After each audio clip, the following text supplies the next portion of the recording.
from Georgia, Atlanta. We have Mahmoud from Lahore, Pakistan. We have Sandra from New Hampshire. We have Laurel from Toronto, Canada. We have Leslie Ann. Let me just also invite our expert today so that they get to see you and get excited to meet you. Hi, Joe. We're super happy to be here with you.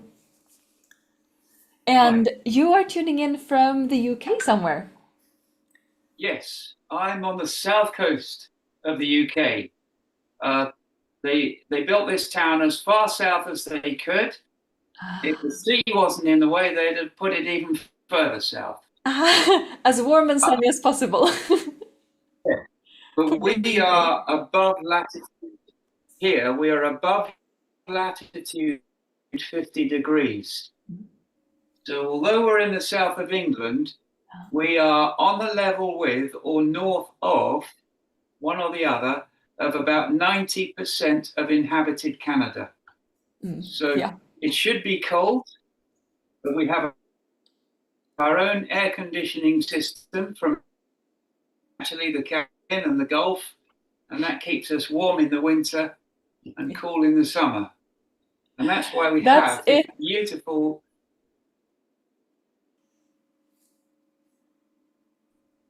and that's The sound is going in and out, Joe. We're gonna return to you in just a second, Joe. I'm gonna read some more hellos and then hopefully the internet will find its way back. We have some hellos I'm from going to get Italy. on with this and I'll explain it all when we start. Perfect. We have Francesca who says hello from Italy. We have Arne from Denmark. We have Ulla from Spain and Joseph from Alabama. We have Anna. We have Jennifer. We have Mohinbir. We have Leslie, Cheryl, Connie, Murthy from India, Kate from England. We have Kate from the UK, Danilo from Italy. We have Marianne, Sloan. We have people from Tennessee, Sweden, Cyprus, Moscow, Seattle, the US, England, Belgium, many different parts of the US, Norway, Trinidad, Ireland, Texas, wonderful, Switzerland, Scotland. Perfect. Beautiful. Sweden, Brazil. Welcome, everyone. And today we're going to learn something incredible by Joe Dowden. So let me share my screen just to welcome you all into this session where we're going to explore secrets of glowing water in watercolor. But it's not just water that we're going to focus on. We're also going to focus on realism and specific details when it comes to branches and learn some of Joe's techniques and his way of approaching subjects in a way that is very planned. Is that correct? A correct way of describing it, Joe? That you plan very well ahead before you start painting? Yes, yes, there's a lot of planning in this. We can all paint fast and free. We all do it when, especially working in situ, but landscape is very intricate and I want to get that detail and complexity. Landscape is actually very complicated. The accepted wisdom is to simplify. I don't really do that, and there isn't any need because techniques will give you the complexity. And I'm interested in two things. I'm interested in patterns and I'm interested in light. And patterns are like these patterns here in the trees. Let me just share There's a that very briefly. intricate pattern of light, and I'm painting the what is sometimes called the negative space. Yeah, it's going to be fascinating to watch. So in a couple of minutes, we're going to start learning about that. Before that, it would be wonderful if those of you who are here could share with us where you're from. Many of you have already done that. And then how long you've been with Artefacto. Have you been here for a long time or is this your first time? Please write in the chat so we get to know each other. And optimistically, this says 1.5 to 2 hours. It's more likely that this takes 2 or 2.5 hours, perhaps even slightly longer, because Joe really wants to share a lot today and he doesn't want to skim through things. So be prepared to really absorb a lot of wonderful insights today. And also make sure to use the chat, ask your questions, share your insights, and support each other there. And if this is your first time with us, don't feel pressure to follow along. Joe will do his own thing. If you want to try and paint along, you can do that now, but you can always do that later as well. So if you want to take notes and ask questions, you can do that as well. So what do you struggle most with in watercolor? Let me just first, when you can read this one if you want to, but I want to read the chat because there are some people who have replied to my previous question. So Sabine has been with us for 2 years. Welcome back, Sabine. Murthy for 2 years. And Courtney, welcome to the first workshop with Artefacto. And Sandra as well. Almost from the beginning, says Laura. That's 5 years from now. And this is my first time from Linda. Welcome, Linda. And welcome back, Barb. 2 wonderful years. Second workshop to Susan. Welcome back. So, since 2020, says Christiane, and Maria, 3 workshops. And Karen says, I've taken several of the free workshops, including one with Joe. Wonderful. And it's the first time for Carmen, who's very excited. Welcome back and welcome to everyone who's here. So what do you struggle with the most in watercolor? Please share the number in the chat that feels like the one you struggle with the most, or the ones you struggle with the most. We have number 1, your watercolors often look dull or flat without a sense of enough light. Or 2, you struggle with mixing enough paint to get rich, powerful washes, so it looks a bit faint. Or 3, realism in watercolor feels too difficult or too out of reach for you. Or 4, you feel intimidated by complex scenes and wish for a simple and clear step-by-step method. I probably would guess that we can all recognize ourselves in all of these, but what's your main one? We have a number 1, we have another number 1, we have 4, we have 3, we have 2 and 4. So we have all of these numbers represented in the chat. Thank you so much for sharing. And of course, we mentioned this because these are some things that we're probably gonna explore further with Joe today. So today we will discover Joe's favorite supplies such as paints, paper, masking tools, why they matter, and also learn how to sketch your scene and apply masking fluid to preserve light. So plan your artworks in advance to achieve a completely next level of result. And also paint a sunlit river scene with reflections, distant trees, and glowing water. Learn how to create depth with distant trees and atmospheric perspective. And we will also be introducing a brand new watercolor program created by Joe Dowden. And at the very end, if we haven't answered all of the questions along the way, we hopefully have some time for Q&A at the end. And if you are new to Joe, let me introduce him. He is an internationally recognized British watercolorist who has exhibited at the Royal Watercolor Society, the Royal Institute of Painters in Watercolors, and the Royal Society of Marine Arts. And he's also the author of over 10 books on watercolor. You can see some examples of that here. And here are some examples of his artworks. And you can see how he blends the natural aspects of watercolor, really using the techniques for the benefits that they have, and also using his way of interpreting the reference to create realism without it becoming photorealism. So we have those sharp edges. He paints a lot of plein air and a lot in studio. So we have everything from super detailed artworks to more free artworks as well. And let me just check. Joe doesn't know that, but he actually just has unfortunately popped out. So now he's popping back in again. Perfect. Just wanted to check that. And he has exhibited at major national and also international galleries, including London's West End, presented on television, created video content for leading platforms. So there are a lot of different things that he has done on his journey. And he also travels painting and sharing his artworks to China, Russia, Middle East, Thailand, often at the invitation of cultural and corporate entities.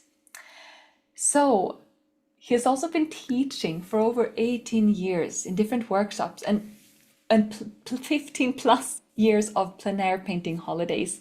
You can see some examples of that here. So we're really happy to have such an experienced watercolor artist and watercolor teacher and expert with us today. So today we're going to explore a subject that is a little bit similar to this one, but has the light from another angle. And you can see here that there's a lot of vibrancy, a lot of spark, and a lot of very decisive use of watercolor techniques and strong contrasts and vibrant colors that Joe uses to create these captivating paintings. And as you can see, there are some that have more of a plein air feeling and others who have much more of a realistic, crispy feeling to them. So put a plus in the chat if you already have had the chance to meet Joe and paint together with him. I know that at least one of you have that because you shared that in the chat. So a plus in the chat if you have already painted with him. And here are some paintings by our students, just so you can see that this is something that can open up for all of us and open. Here are some subjects that other students, other people have painted under Joe's guidance. And these are some comments. We have really great tips, Joe. Thank you. He's such a great storyteller, very entertaining. I really loves what he paints. Very impressed by the quality of the teaching and the generosity. Wow, thank you. I'm so grateful for your expertise and generosity with your techniques. Francesca says I could listen to Joe forever. So really great techniques. So there are lots of things that we can learn from Joe. And we have lots of pluses popping into the chat. Deb, Carrie, Mary, Karen, Judith, great. And if you have not yet had the chance to meet Joe, today is a unique and wonderful opportunity. So this is an online workshop exclusively here at Artefacto regarding preserving light, capturing brilliance, and painting luminous landscapes with confidence. And this is for you if you have dreamed of creating glowing, realistic watercolor landscapes that shine like stained glass, if you struggle with saving light, or want to keep your paintings from looking muddy, or if you're tired of loose and abstract styles and you want to paint and want to be able to paint what you see convincingly. And if you want a methodical, non-nonsense approach to realism in watercolor, using the benefits of watercolor techniques instead of going against the natural flow of watercolor. And if you feel unsure about materials, mixing enough paint, or painting water realistically. So we will also be opening in wonderful new opportunity to learn much more from Joe in a brand new watercolor program. And if you are here while we are still streaming and having this conversation, you will have the best deal on Dowden's program. So we're gonna explore saving the light, building confidence using simple methods and rare techniques, watercolor techniques, practical clarity with clear instructions, and also having a sense of fresh results. We don't need to go layer upon layer upon layer when we know what we're doing. Anybody can do it as long as they follow the steps, and the steps are simple. Those are words by you, Joe, which are so inspiring. And this method is ideal for artists who want to achieve realism without fear and create light without muddiness, and a clear step-by-step system to create luminous landscape with confidence. So type a yes in the chat if you're eager to get started, because it's time for me to hand everything over to Joe for the first practical part, where we start with sketching but also start painting. So I'm gonna hand it over to you now, Joe, and the process itself. Okay.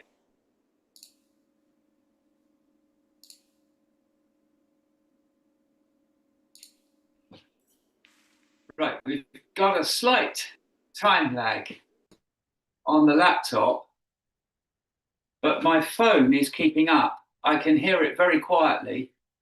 It might be an idea to unmute my phone and mute the laptop if that's possible. I'm gonna leave that to you to decide. So do whatever feels most comfortable for you. What But I'll now do is, I'm gonna be silent anyway, so it's up to you, right? You decide, and then it's time for the practice part whenever you're ready. right. So, right, we're going to get started.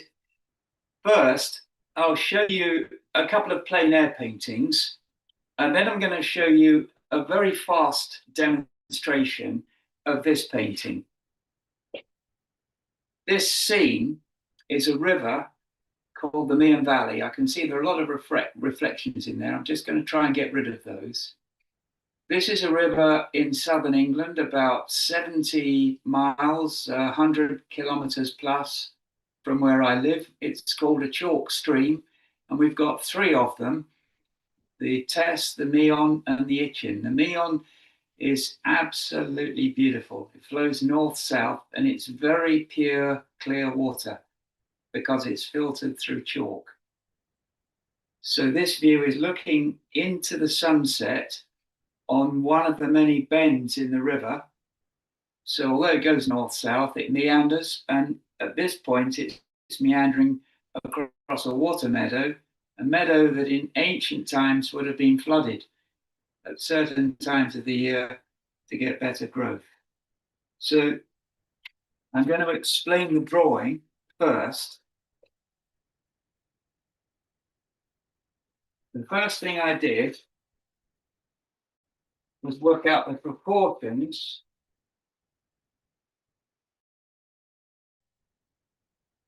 a fairly rough drawing.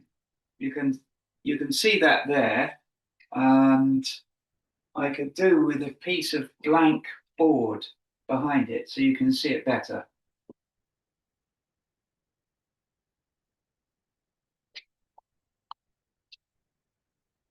This is a piece of watercolor paper that I've stretched, so that gives us a cleaner image. So that's the sketch. The first thing I wanted to do was work out the proportions, and that's about 16 inches by maybe about 10 inches, something like that. It's 26 centimeters, but I go by inches. I can understand them, and I'll very often do a painting 17 inches or something like 46 centimeters by about 26. This is 40 centimeters by 26. And the first thing I do is put in the corners. There are the corners. And in fact, I'm going to crop the bottom off and make it a little bit longer. I'm losing the foreground here because a lot of that foreground doesn't say anything. So there's my rough drawing where I place everything. Now the next thing I did was I turned it round the wrong way, back to front. And I got another sheet of clean tracing paper, and I traced the intricate detail. So the first time I drew the trees, but what I'm really interested in is the spaces between the trees. Because the trees are covered in leaves and they're also covered in ivy, very few of the actual straight tree trunks are visible. If you look closely, and we'll go really close in there, I'm going to try and hold it absolutely steady. You can see that there are almost no straight lines, just these very intricate shapes. So I've literally drawn those and drawn the space. I can still see the structure of the painting, rather like a skeleton. And into that, I've put in the detail. And I'm drawing the spaces. The next thing I did was this was a partly finished one. I finished the drawing, and when I finished it, I've flipped it round the right way. So we're going to take my board away.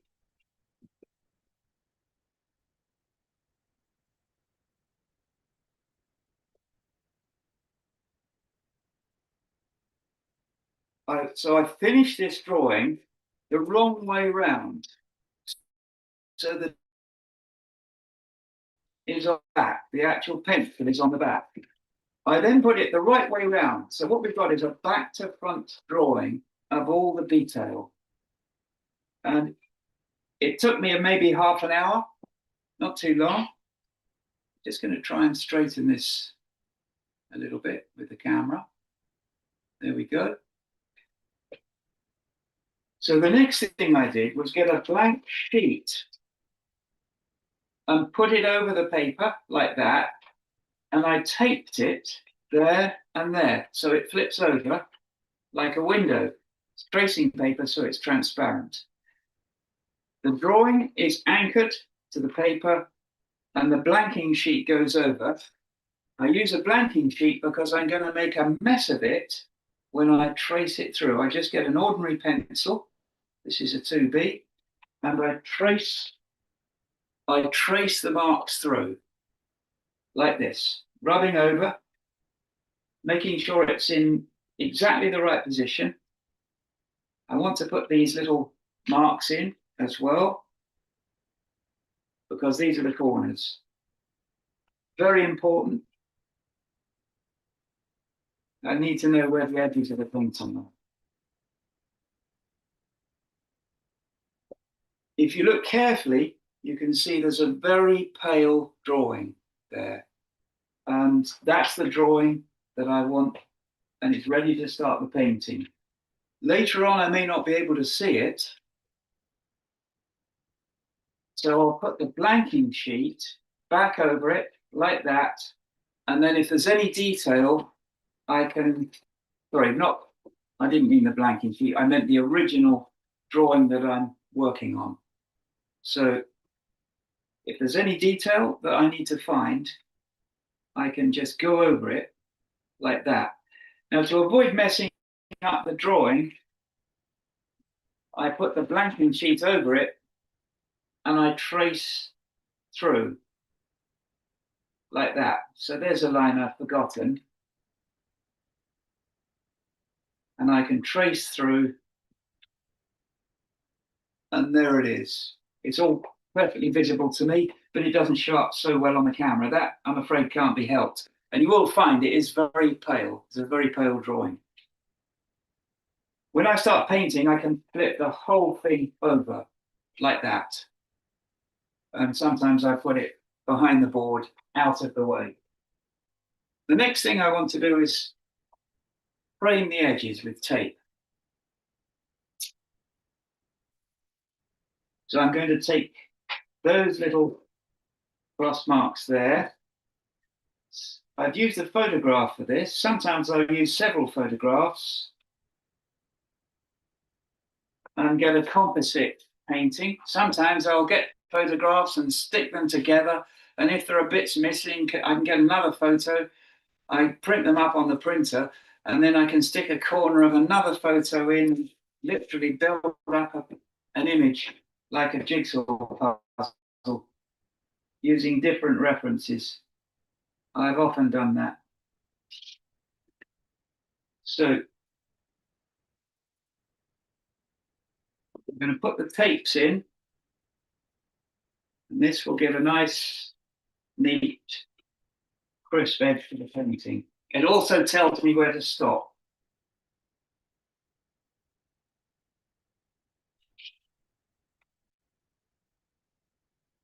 That's our tape done.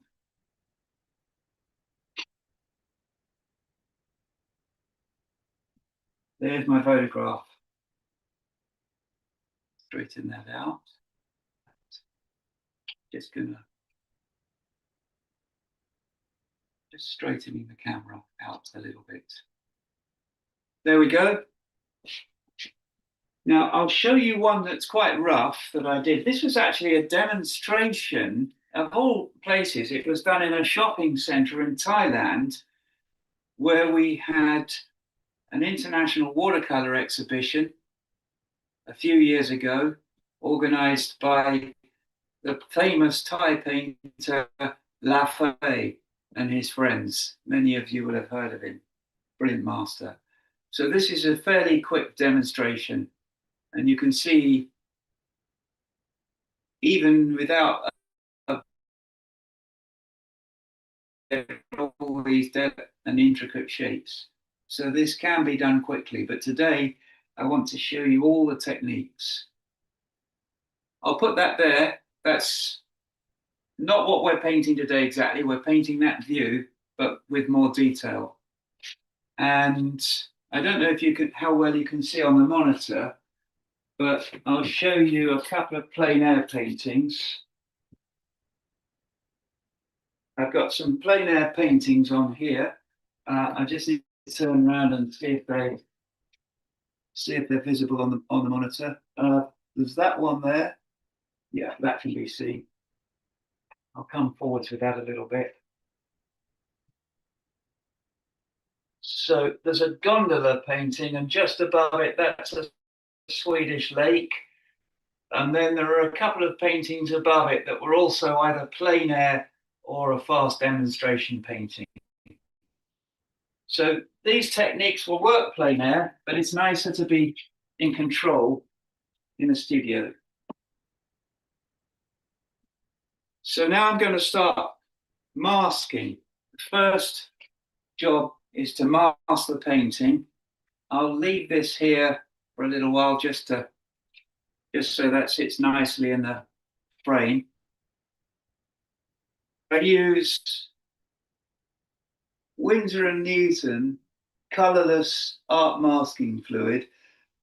I haven't used it yet, but I've heard from Toshiyuki Abe in Japan that Holbein is a very, very good masking fluid. I haven't managed to get hold of any, but I'd like to try that. Colorless art masking fluid, no color, quite important. So there's one I've used already. Take the lid off, and bits of masking are likely to go everywhere when you do that. You take the lid off and masking fluid goes everywhere. I'm going to try and keep everything in shot once we start painting. I'll be putting my colors in this space here. I'm going to move this over now so that we'll be able to see all the colors I'm using.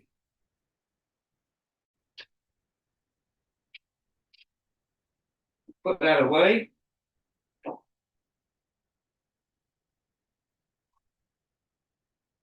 I'm going to take my woolly jumper because I don't want masking fluid on my jumper.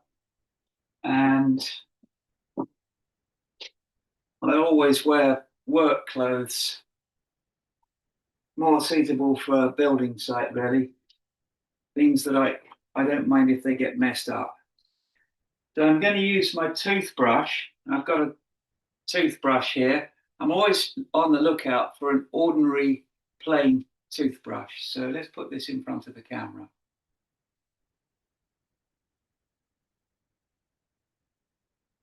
So the more basic the toothbrush, the better. Now I'm going to get some masking fluid. I'm just going to give it a shake to mix it up a bit. Masking fluid, once the lid's open, lasts 6 months, roughly, no more. Once you've got over 6 months, don't use it because it very often won't come off the painting. And I'm trying to get the masking out of the cap so I can screw the cap on properly. All these are the problems you have with masking fluid. The other thing is, put the masking fluid in a pot like that. See, there's another bottle in there. I'll put another one in. Now it can't fall over.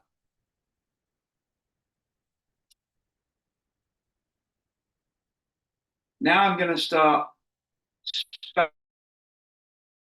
I'm spattering on the edge there so I can see the size of the spatters. And I'm going to start spattering masking fluid into the sky. For some of the holes in the trees, a lot of these holes are going to be painted with masking fluid using a brush. You can actually put the masking to more smaller blobs. But these give the bright white little holes with the light forcing through. There we go. Now, hopefully, I'm not going to talk all the time. I'll explain each step. You'll be able to watch in silence and ask some questions. So as I do this now, I'm going to stop talking and just get on with it and fire those questions away. They'll come through to me and I can answer them.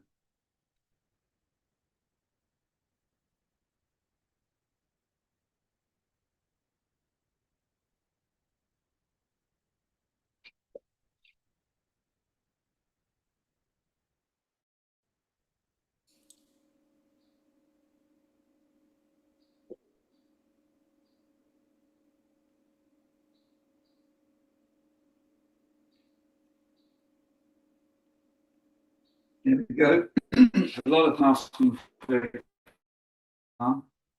all tiny spatters. So if you look at that pattern there, that's what it looks like.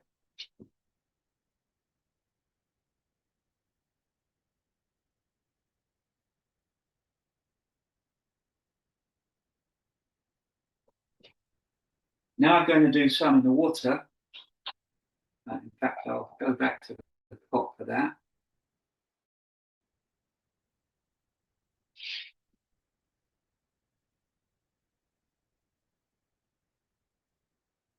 The way the river works is if you look at it, you can see subtle patterns and textures disappearing into the distance, diagonal lines running across.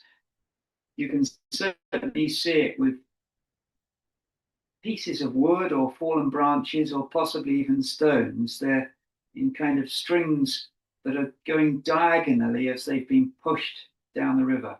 So I'm always on the lookout for these little patterns. This zone here is looking right into the sun. The sun is right there. So there's a lot of sparkles in the water. And I'm getting big blobs of masking fluid. And as I work my way up, these little marks are going to get smaller. And at the end of the painting, I'll take the masking fluid off and I'll repaint a lot of brush into the masking fluid on the edge, get a little bit more, test it out, because I don't want any really massive blobs. Work from bottom to top, always, so that the masking tends to get smaller for perspective. That's about right. Now I'm going to use a brush. Here's a brush I use for masking. It's completely ruined, but it doesn't matter. Just going to straighten that up again. Every now and then I'm going to have to straighten the camera up. If I can't straighten the camera, I'll straighten the painting. That's it.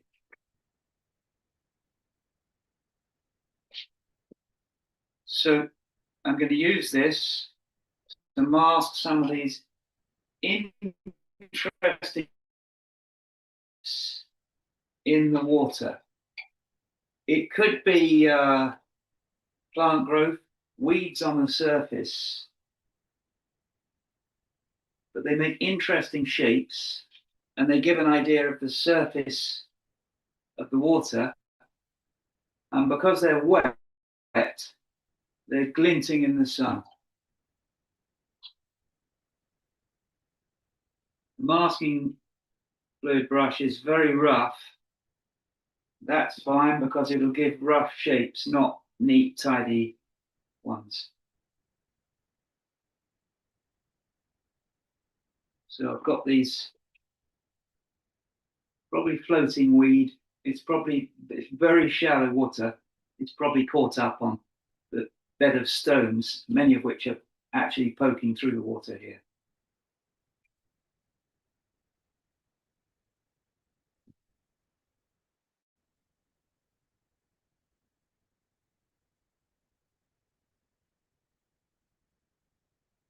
masking long shapes here.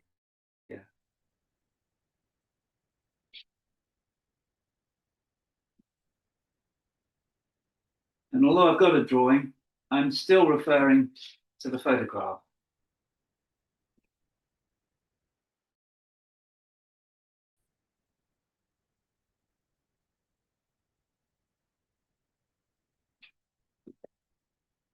This stage of the painting is interesting because you can't see anything,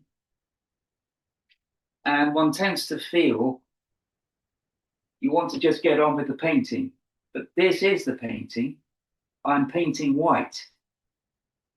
You can't see it because it's on white paper. If this was an oil painting, I would paint white over dark at the end. But here, you paint all the lights at the beginning. It's the exact opposite to painting in oil. I've painted in oil as well. Joe, we have a request that I would love to see if it's possible, if it works, and that is to tilt the board a bit so we can see if the light catches the masking so we can see it, because now it blends into the white paper very much. So if we could just try that and Yes, see if we can get a glimpse of I'm going to see if it's possible. It's possible, but you may find it's just not going to go for it. I think the light is too well from above. It doesn't actually work, but it does illustrate a problem. People use colored art masking fluid so they can see it. The same color on the paper. And then it's because it's surrounded by darker color, when you take the art masking fluid off, you can't see that color. However, it takes the glint right off the paper. If you want it to be a real bright glint, it takes it away. It takes the edge. So use colorless. And the problem is, with watercolor, we buy into painting with water, which is invisible.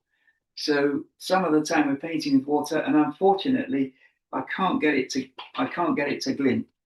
However, it does reveal a very important point. I need to show you where the masking is. So let's do that. So I've masked these long shapes, which you see if you can. I'm looking on the monitor so I can see exactly what you're seeing. You can just see lines there, and that's a patch of weed, and narrower lines there, and more lines there, and that's what I put on. So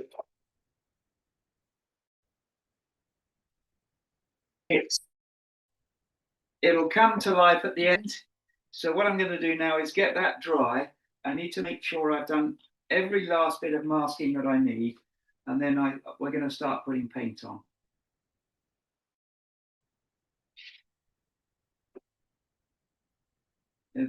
This is the disadvantage of using colorless art masking fluid. But when the paint goes on, you'll spare it. I'm going to see if I've got another masking brush in here that's a little bit more tidy. There's one. I've always got quite a few of these, and I buy them from a factory counter, a factory supplier called Sea White in England, in a little place called Partridge Green near Horsham. These are the cheapest synthetic brushes I know. I use synthetic for masking. I never use natural fiber for masking brushes, and I would never put soap on a brush to protect it from masking, because you don't want soap on your paper. It will make it go grey. Now what I'm doing is I'm going to mask a few holes by hand. These are these delicate spaces between the trees, and that will give it real added impact when I come to paint it, because the paint will be constricted into the spaces between the masking, and you will have a special look that you can't get just by painting. And that's often where these techniques come in. So just to explain, I'm doing these very rough, jagged shapes between the trees. I'm actually painting the space, but not all of it, just a bit. So I want to just get some of that done because these trees are not straight lines. They emerge with all the foliage and that's painting trees. We have a follow-up question, Joe, from Also, Mary. When you do not use soap, how do you clean or care for your masking brushes? it's such a good question, Abby. I actually throw the brushes away because I've not found a substance that can clean brushes. I've come across brush cleaner, and a very fine Danish painter called Soren showed me his brush cleaner, which was the same type that I used to use. But I stopped because it's really expensive. I've got a feeling it's quite poisonous, uh, quite dangerous if it accidentally gets swallowed. So I don't like to have anything dangerous in the house. If there are brush cleaners that aren't dangerous, that's fine. But this one, I had the feeling it was dangerous. And I found the expense of cleaning the brushes. I could get a few of these brushes cleaned. So let's put that in front of the main monitor. A few of those I could get cleaned. I'll put it under the camera now. But it was cheaper to buy these and use them as long as possible. So when they get messed up, they make very interesting shapes. Let's put that over there. That's over the photograph, so you can see it.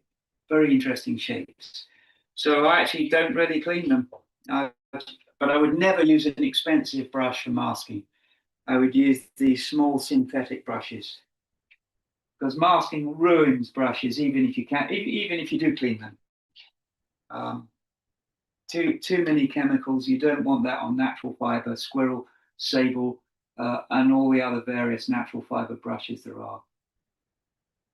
If you had a cat, you wouldn't dream of putting masking fluid on your cat, would you? And then cleaning it off with some chemical. You probably have to, but so that's a good question, though, Abby. Thanks for asking. So I'm just going to get as much of this done now as I can. Just a few little bits here and there, and then we're going to start mixing paint and putting it on as fast as we can. So I'm following the little patterns, putting masking fluid on. All these beautiful little patterns. And there's going to be a lot of masking to take off, but I think it'll be worth it. So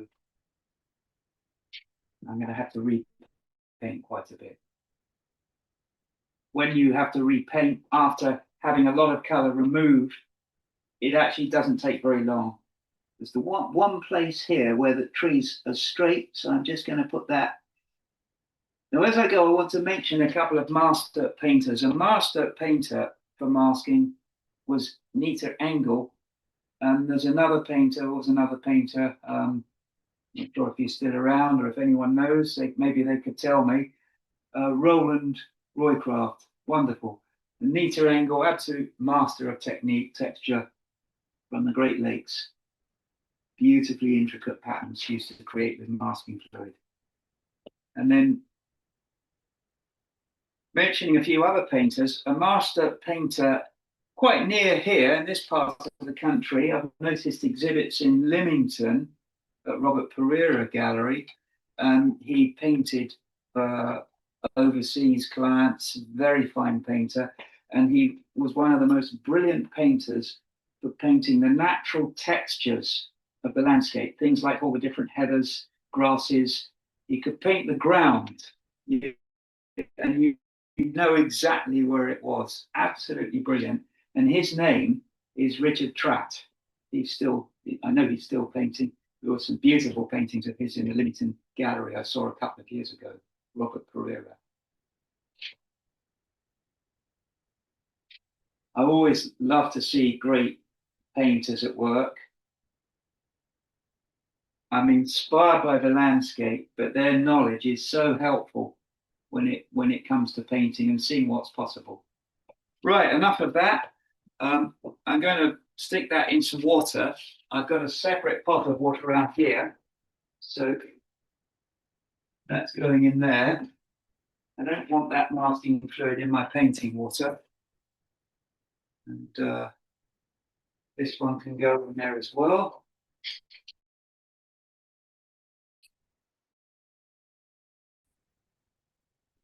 And the brush. Incidentally, to clean a toothbrush, put it in scalding water, very, very hot water. That softens the masking fluid, and then you can clean it with a toothbrush. So what we're going to do now is, look at that, pencil sharpenings. So many pencil sharpenings from drawing. I use a 2B pencil to draw. The paper is Arches 300 GSM, or 140 pounds in English, American. And it's rough paper, rough Arches. And this is called high white, which simply means it hasn't had any dye put in at all. And it's slightly lighter, or bright white, I think that's what it's called. It's slightly lighter in color than the normal Arches. So I can get better brilliance and brightness. Now what we're going to do is start mixing all of these beautiful greens. So I'm going to use quinacridone gold. I'm going to do everything up here on camera. Let's get rid of most of that. Then I can put my pot on there, put my palette on there. I use China palettes. It's much easier to work. It's so much easier. I've even worked overseas. I've carried my own China palettes, even though they're heavy, even though I'm trying to keep my baggage weight down on aircraft. And I've actually carried China plates all over the cliffs of South Devon painting. I used to go paint the South Devon cliffs years and years ago. I used to carry them miles. So it was still worth it. Cadmium lemon, Play-Doh green, quinacridone gold, burnt umber. I'm going to make this beautiful goldy meadow green. And I'm also going to need this color here for later. This is Cobalt Turquoise by Sheminka. Absolutely beautiful turquoise. I'm going to be using that for some of these beautiful greens. That'll be later. So now I'm going to start mixing. I'm using sable. This is number 7, series 22 by Rosemary Brushes, Britain's, as far as I know, Britain's best brush maker, one of the best brush makers in the world.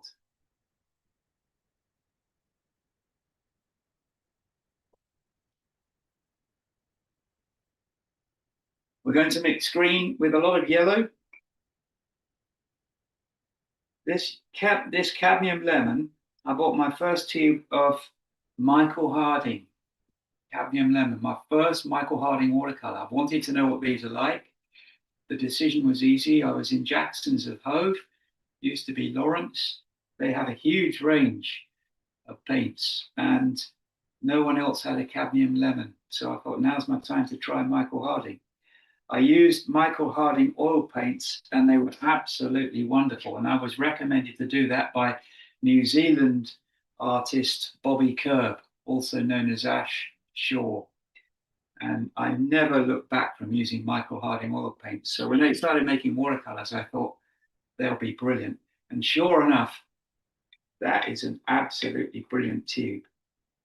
I'm also using Lucas. These are very good quality, inexpensive firm. They've been around for a long, long time. Van Gogh painted with Lucas, so they're not a new company. And this one, Burnt Umber, I was looking around for another Burnt Umber, so I thought I'd try the Jackson's version. Now, the way to mix green is first we get a piece of scrap paper. There's some scrap paper. Fire away if you've got any more questions. We start with cadmium lemon. For yellow, think lemon. If you want yellow, the word is lemon. because many yellows are not that yellow. So think azo yellow is beautiful yellow, but it's not a pure yellow. It's a pure color, but it's not the bang on yellow on the color wheel. So it's lemon is the word, and cadmium lemon is the strongest, but any lemon yellow will do it. So if you use cadmium yellow, for example, it's the orange. Now we've added a tiny bit of green.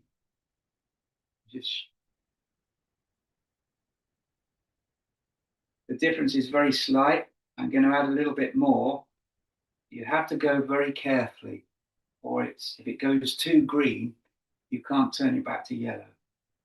And now I'm going to add burnt umber. A little bit of burnt umber.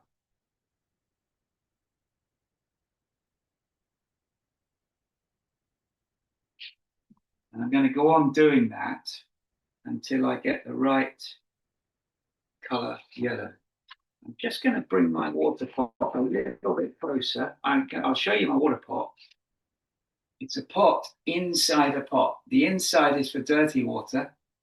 Look at all those shapes the paint's made. And on the outside, that's the clean water. So I spend a lot of time mixing. I've spent a lot of time masking. I spend a lot of time mixing. So I'm just after that color there. A little bit more burnt umber. Until I get there. A little bit more burnt umber. That yellow color is the color of grass in very warm ambient light. This is almost what they call the golden hour in filming, when the color temperature is measured at 5,000 Kelvin and light becomes very, very warm. And I learned about this when I was filming years ago, making my first art films, watercolor films. And the production team were a film production team. Nathan Shepherd was the director of photography, and Jake Shaw was a well-known producer. And they said the whole film set would be kept waiting all day until this 5,000 Kelvin was met and measured on a light meter, and then they'd start filming. So there's the color. That's the color I want. I'm going to get another practice piece of paper just to test color out. So I've got lots of that color. Now I've got to think, what other colors do I need? I need a dark. I need some very warm colors. I need magentas. So we'll get all these colors together. Ultramarine blue I'm going to need. Quinacridone magenta. Quinacridone gold. And I'm going to make some of the violets and blues in that distance. I also want to make some very warm gold colors, and so I'll be making those with quinacridone gold.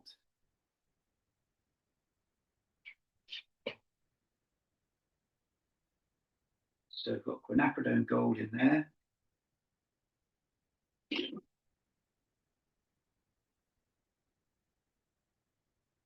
Going to start mixing violets with quinacridone magenta.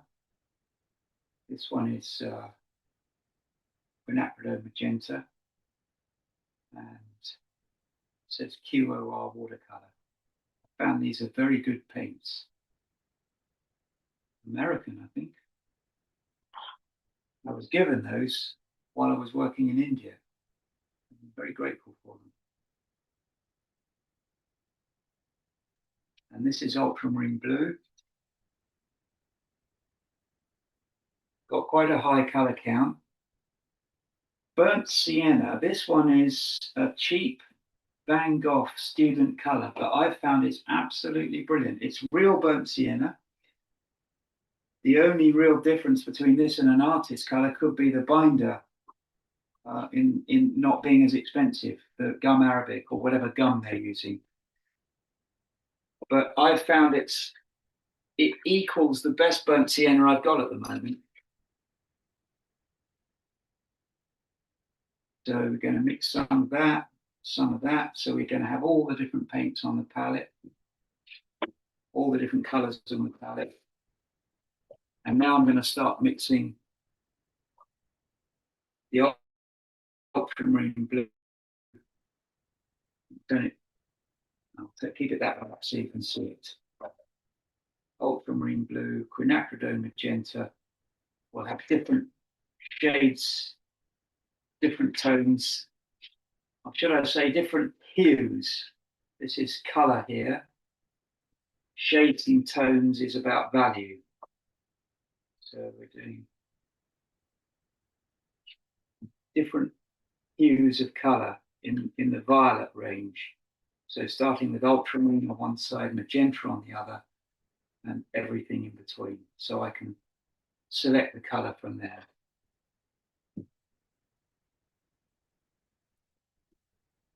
And as well as that, I need a dark. So I'm going to mix a dark here.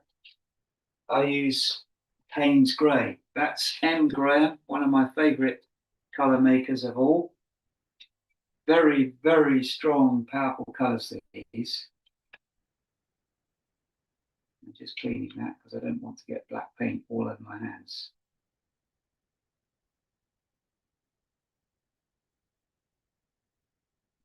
And then I'll be ready to start. So over here, I've put some Payne's Grey on the palette. I want to mix an intense dark, and I can't mix that dark by mixing colors. I can get a dark grey, say by mixing ultramarine blue and burnt sienna or Indian red or burnt umber. That will give me a dark grey, but it won't give me an intense dark. The only way I can get that is with tube color. That's with this technique. Some artists don't use black at all. I use a lot, and I treat Payne's Grey as black.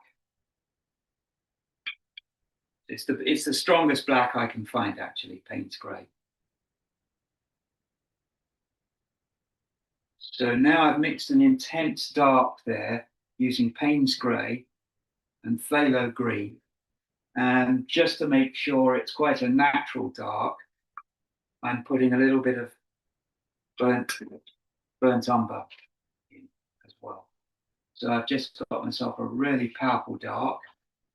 And so I don't run out of color, I'm putting more color in. So this is the most important part of the painting for me, mixing color.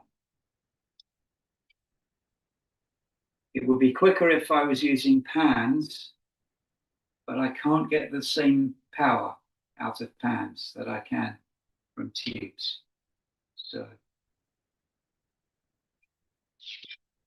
need more burnt umber.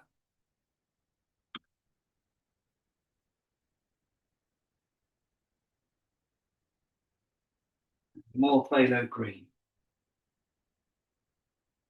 And then I'll be ready to start applying color. Put all these colors back over here. Always try and return colors to where I got them so I can find them quickly if I need them. Right, that's the mixing brush. Now I want to apply the color. Some splashes of yellow on there. I didn't see that happening. Didn't matter too much.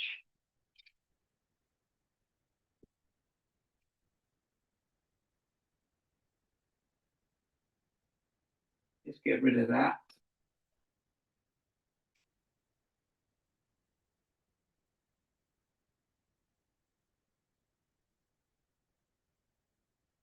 If you get a mark on the paper, wet it and dab once, not twice. This little brush here is an eradicator. It's always good when you get these little accidents because I can do a bit more demonstrating. So this is an eradicator, this brush by Rosenby. And if this can't get rid of something, nothing else will touch it. It's really powerful. That's almost gone. Almost. I can still see a slight mark, but there are plenty of trees around there, so it won't matter. Now what I want to do is brush the meadow. So I'm going to apply water. You need to make sure the masking is absolutely dry. Yeah, it's dry.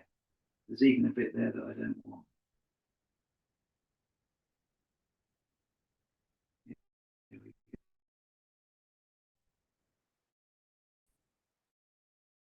Across the painting, we've done all the hard work, the masking, mixing lots of color. Now I'm applying water.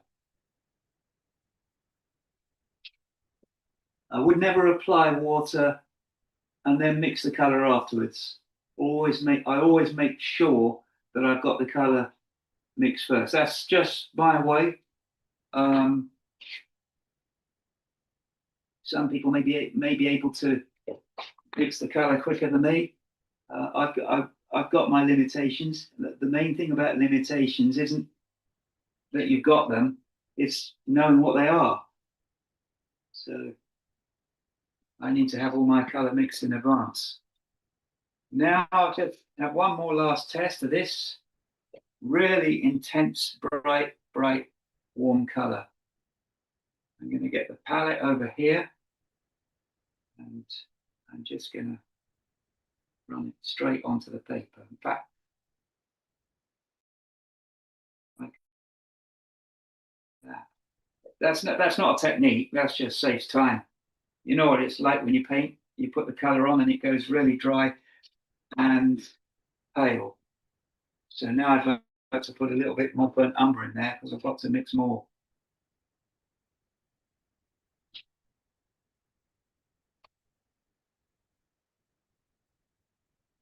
I'm going to mix it on screen here. Tiny bit of green. If the green invades too much, you have to start again. You can't get that yellowy green back. But so far that looks okay. So I've had to mix more color. You'd have thought with all that color, there would have been enough. So now I'm going to brush it into the wet paint, wet paper where I've wet it.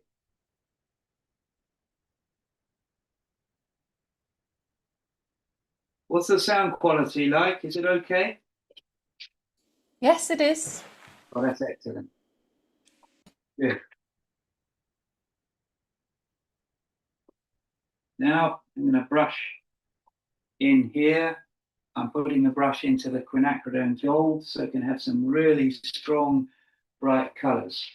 You can have strong, bright colors straight out of the tube on a watercolor. You can have them as strong as you like, as long as you are using the white of the paper, as long as there's white paper, and as long as you've also got intense dark, deep colors, intense darks, basically.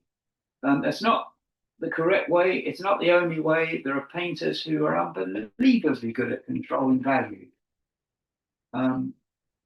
Really good at value. One master of controlling value is David Curtis.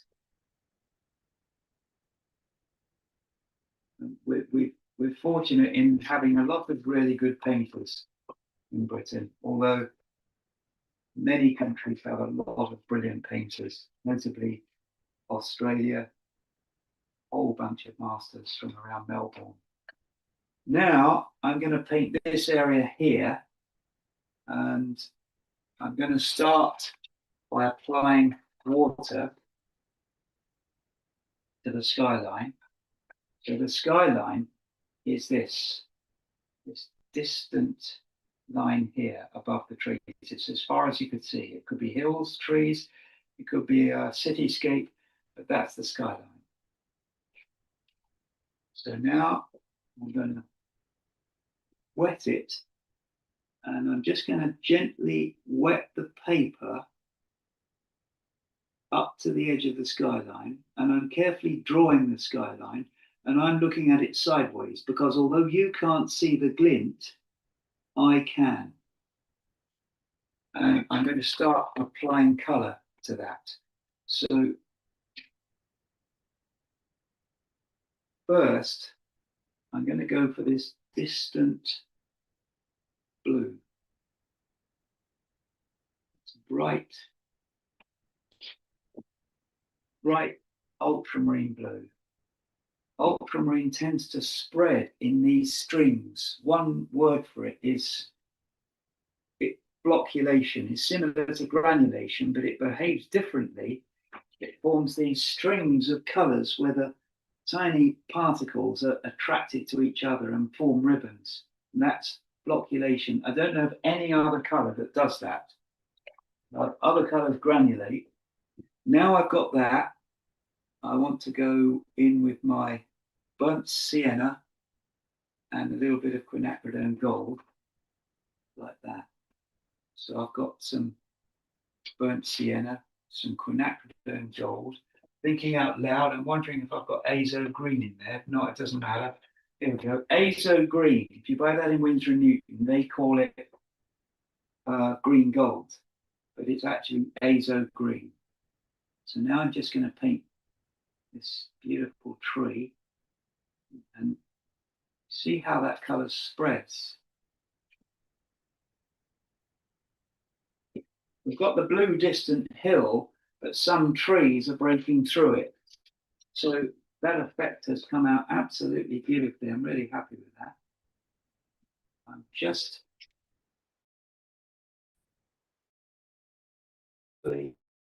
brushing around edges where there's hard edges which I want to lose. What's happening there? I'm always asking myself, what's happening? What's going on?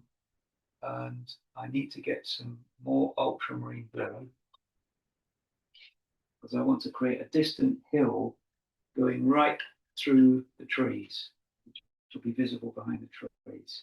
So it's quite dark in there, but you can see the line of the distant hill through the trees, but I might make it a little bit paler. So I've got paint on this brush, clean water on this brush. So I'm just going to apply it like that. Put that through. Got quite a lot of colours I'm using.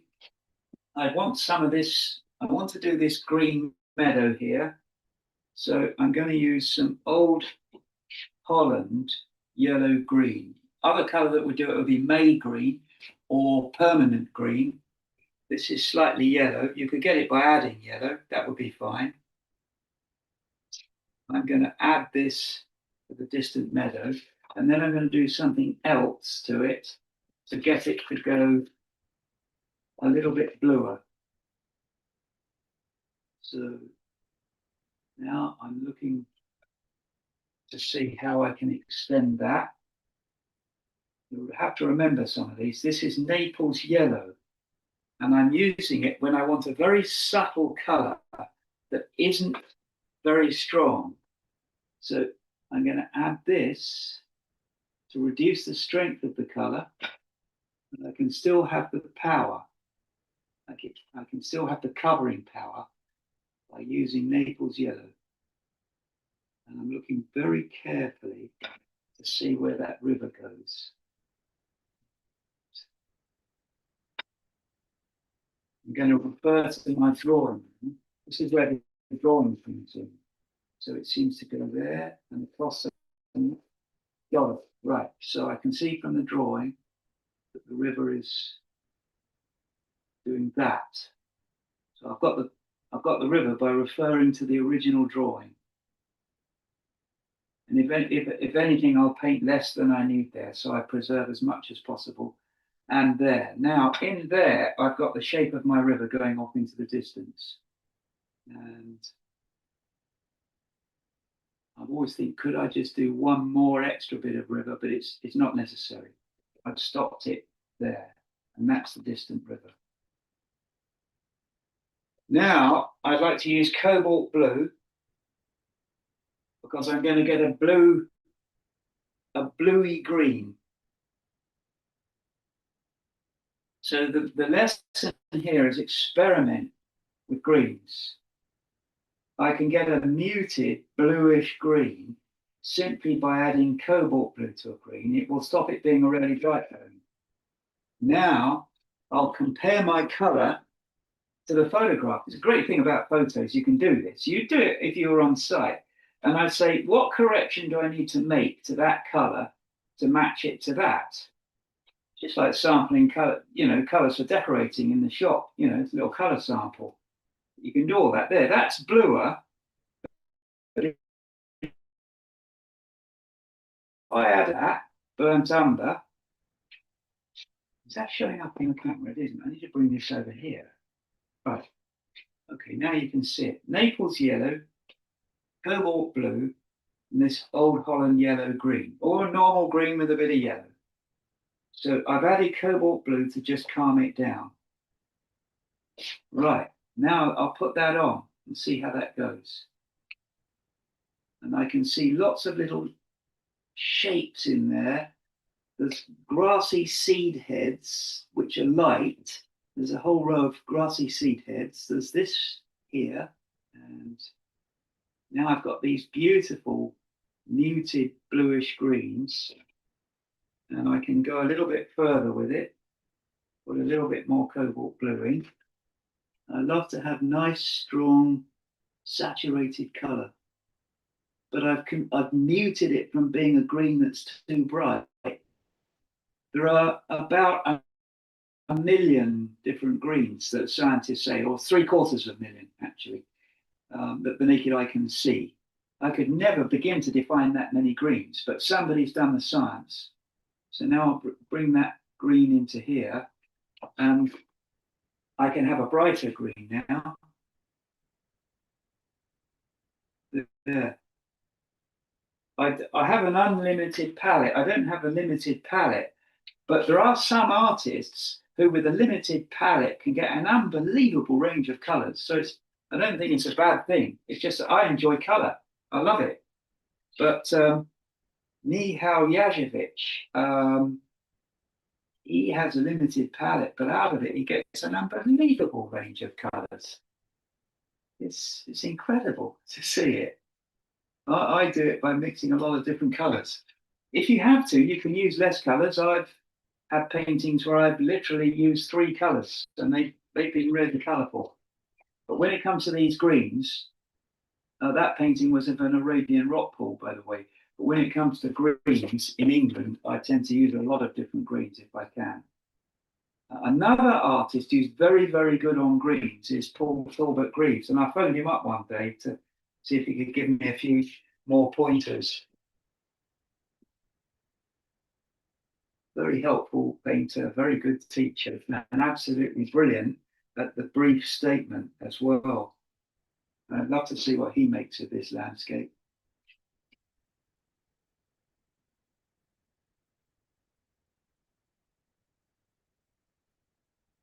I'm using cobalt blue, and I'm just trying to get these beautiful distant colors with cobalt blue, Naples yellow.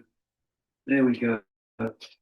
So now I've got most of that in, and I'd like to show you the cobalt turquoise light. Cobalt turquoise, Winsor and Newton call it cobalt turquoise light. It's an incredibly bright, beautiful turquoise. You can make your own with blue, green, and some Chinese white. Now I'm putting my brush that's already got cobalt in, and that will keep it a little bit under control, but I can actually put some bright turquoise in. In fact, that didn't work. I'm going to put bright turquoise in on its own. See how that does. And just have a few little hints of it here and there. What a gorgeous colour that is. I've always loved it. So there we go. We've got lots of different colours in there. I'm going to use the Old Holland yellow green. So this just involves using many different colours, and use what you've got. Don't necessarily go out and buy. I don't buy that many new colours, just every now and then. Now we're going to start putting in darks. So I want to pick out this riverbank. Let's put that brush over there. And I've made this tremendously powerful dark Payne's grey, burnt umber, phthalo green, and here we go. So, and as you put it on, paintings talk to you, and I'm thinking, oh, I need a little bit more brown. So I'll just put a bit more brown in. Tube, this is the Jackson's burnt umber. It's good paint, nothing wrong with this. That's the first Jackson's tube I've ever had. And I bought that over the counter from the Jackson store in Brighton, who bought out Lawrence of Hope. I'm really glad that shop is still there. So now we're putting in the darks.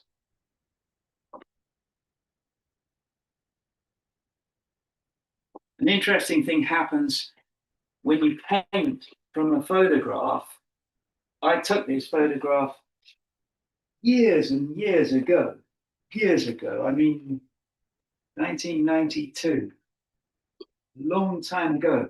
But when I look at this, after a while, I'm right there. I'm standing on the bridge. I'm looking down the River Meon toward Wickham. I'm in that place again. And my eyes start to see all sorts of different colors that I didn't see at first. And now I'm seeing this beautiful cobalt turquoise here. I'm putting some in here. I just want these beautiful bright colors, but in small areas. And I can mute them after I've done them. So they may not stay this bright. Got a kitchen roll in my hand there. And you can chop that. Got a piece of kitchen roll in one hand. So just so these don't have hard edges, I'm putting water up next to them and then bridging the gap. Put water on the paper next to the paint and then bridge the gap, and the hard edges will disappear. But if you wet the color, it just spreads it. So put the color next to it and bridge the gap. Just here, this one's a bit more awkward. I've got to put it in between, that's fine. There you go. I've got these lovely bright colors in there. Now, the next thing I want is some burnt sienna. So you'll find as you paint like this, if you've got the drawing, you've prepared everything, the painting will start to paint itself in the sense that it will tell you what it needs. And the painting's making me realize I need a little bit of warmth along the top of this bank. So I'm just dropping in burnt sienna. Dropping in simply means putting color in, letting it flow off the tip of the brush, very wet, onto the paper. You touch the brush onto the paper, the color runs off, and that's dropping in. So there we go. Got that lovely little bit of cobalt turquoise, or Winsor & Newton cobalt turquoise light if you use Winsor & Newton. I think virtually everybody else calls it cobalt turquoise. They're an old established company, Windsor, so they tend to have their own names for things that they've had for years and years. And I was brought up using Winsor & Newton paints. I'm very grateful to these people who develop all these beautiful colors. So I'm putting a little bit of burnt sienna just above the dark. I want intense dark. Sometimes I'm trying to remember which brush is which. So I've got all these brushes on the go. And that's no different from oil painters. Classic image of an oil painter is they've got all these brushes in, sticking out everywhere, all loaded with different colors. Now I'm going to re-wet this. Now, one way to do it is actually, I don't have to brush water on. I can just spatter it on. The paper is quite damp still, but it's on the point of drying. So if I just do this, I can then go back to the painting with my dark, and I can put some of these little bits of meadow texture in. So these are just the hummocks of grass in the field, very rough, and they're linear. They're always linear, long shaped.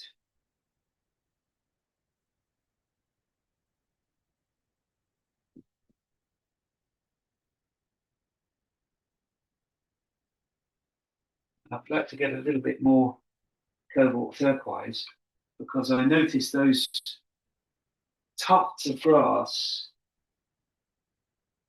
are slightly green. And if I add this, it'll just bring that cool shade green out. So there we go, using the cobalt turquoise light again. In the distance, they're just smaller and drier. So it's kind of linear texture. There's a little bit too much there.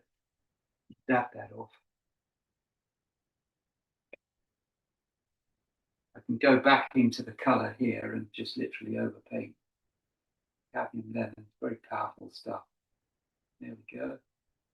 And that will do. It just gives something to look through those trees into. Lovely. Now I'll come over here, because once we've got the darks in, I'm just going to have a feel and see what it's like. That's dry. That's dry. So I'm using I always have a favorite brush, and this is it at the moment. This is a Rosemary number 8, series 22. It's an absolutely unbeatable brush. Referred to as a designer, but it'll do anything. I've done entire paintings, everything. Did a big painting nearly 4 feet across. It took me over a month. And I just use this brush for everything. Detail, big stuff, virtually everything. Most versatile brush ever used. And it's the sheer skill of the brush maker and also the sourcing of the materials. So Rosemary is sourcing her own materials and fiber and assembling the brushes. It's not a case of when she was making all the brushes at one time, she was using the materials she'd gone out and bought herself in person. Not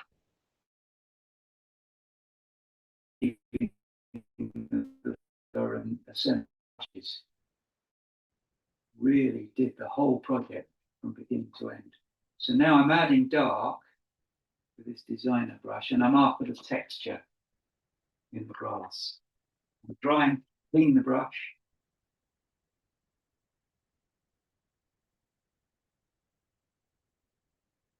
Is the sound still okay? Absolutely.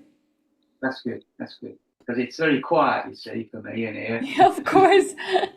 We're sitting here eager to learn, but very silent, all of us. Any questions? I can take a look and see what we've got. Cobalt blue with a little bit of dark now, for the dark detail along here. So I'm using the wet paper just to allow the texture to go in. A few more little lines. So a lot of detail in there. And now I'm going to get the distant trees there, the darks done. So I have to make sure I've got plenty of burnt sienna.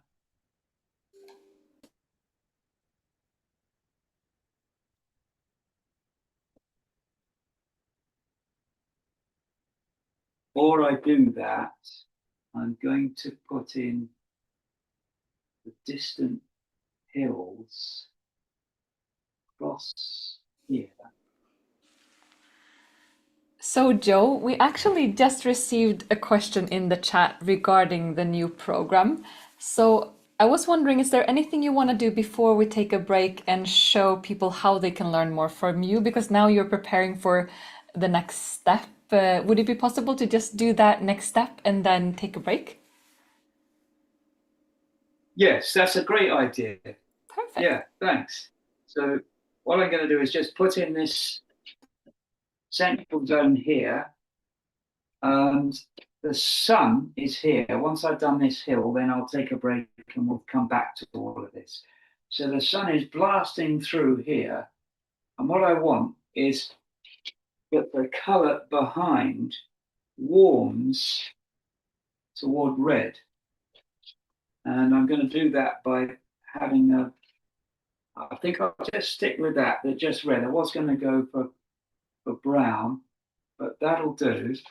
So we've got, it's not in the photograph, but I'm adding it in. So what I'm doing is ultramarine blue hill, made of ultramarine blue and violet, magenta, quinacridone magenta, making it violet. So we can come along here. That's the ultramarine blue.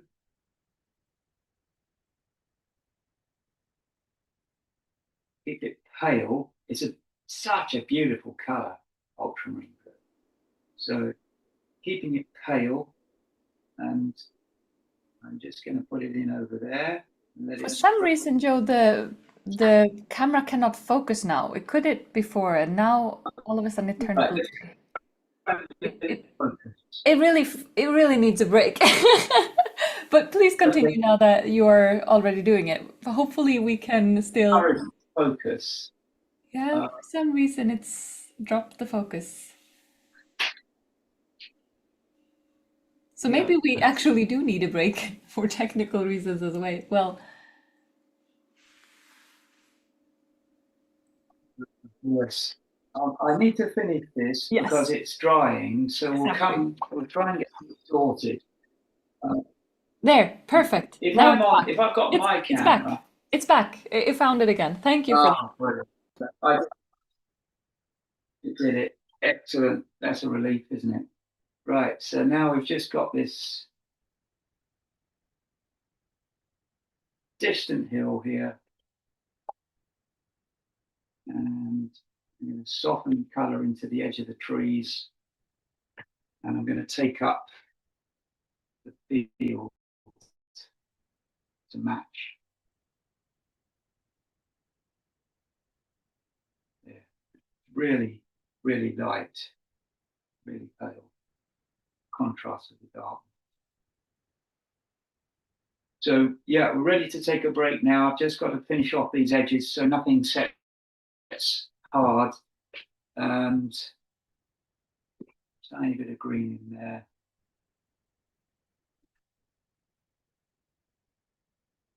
There we go. The old Holland yellow green. There's a lot of color in there. We can take a break. Perfect. Thank you so much for sharing all of this. And let's dive in because we actually do have several comments in the chat from people who are eager to learn how they can learn more from you, and they're excited for the new course. So now that everyone gets to finish, if you're painting, you have some time to finish this part, and we will continue in a bit. And in the second part, we will simply continue and we'll see how far we come within the space of this workshop. So stay with us to see how Joe continues this painting. And if you're eager to see the entire process and you want to see the entire process on different subjects, then you can start with these steps. First and foremost, preserve the light, just as we did today. Protect the whites either via masking, through masking, and or through careful planning so that the brilliance shines through every single layer that you do after that. And the second one is to build in layers, apply rich washes of paint one step at a time, using darks to make highlights glow even brighter. So as Joe shared, he uses black, he uses Payne's gray because it creates that contrast that creates a sense of light in a painting. And the third step is to add realism with details.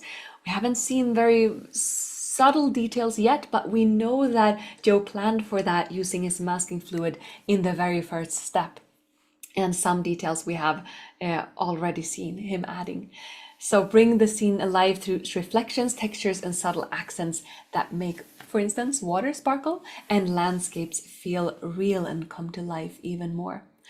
And if you want to go deeper and master these different approaches across different subjects, such as rivers, sunsets, snow, Venice, and more, then write in the chat, and also let's see how you can learn that. We have just opened up enrollment for the program Luminous Watercolor Realism Secrets of Light and Water with Joe Dowden. And here you get to create dazzling sunsets, glowing rivers, and luminous snow, and effects that most watercolor artists never teach and many never learn.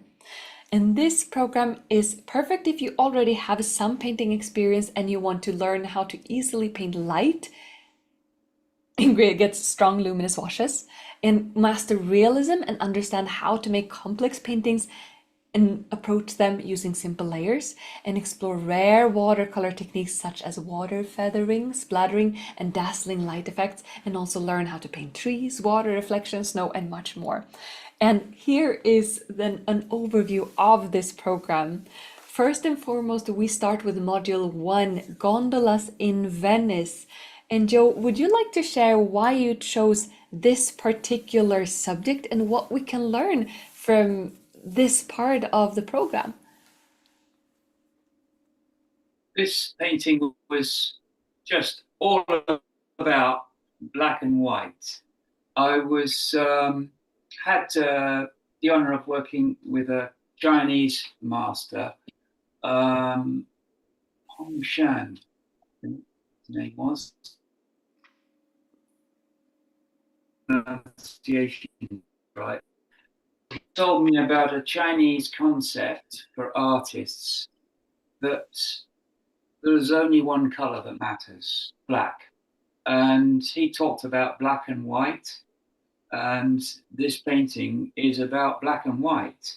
It's from a colored photograph, a classic contre-jour scene where you're painting into the light. Of course, that's French. French is the language of watercolor. And there's no color to be seen. It's black and white, despite the fact that it's a beautiful sunny evening. Looking at a slightly different angle, I got some beautiful golden seams. And that was a shot with the camera. And I managed to snap several shots of these two gondolas. So it's about how to make a painting with value only, because that's all there was. You notice Master Andy Evanson from Minnesota, he seems to paint a lot in flatlands, which are quite challenging, but he does the most beautiful watercolors and compositions, and his figures are to die for. I believe he's a medical illustrator, but he does black and white studies, you'll see, just black. And that's one of the best ways to teach and to understand a painting. Thank you so much. The concept This is very start, simple. this is how to learn about the sparkling aspect. And then we dive straight into the second module, which is all about vibrant colors. But it wouldn't be any shining sparkles if we didn't also have that sense of strong contrast and values. But you also add so many different techniques. We can sense the different textures. Is there anything you want to add about what we learn in this particular lesson and part of the program?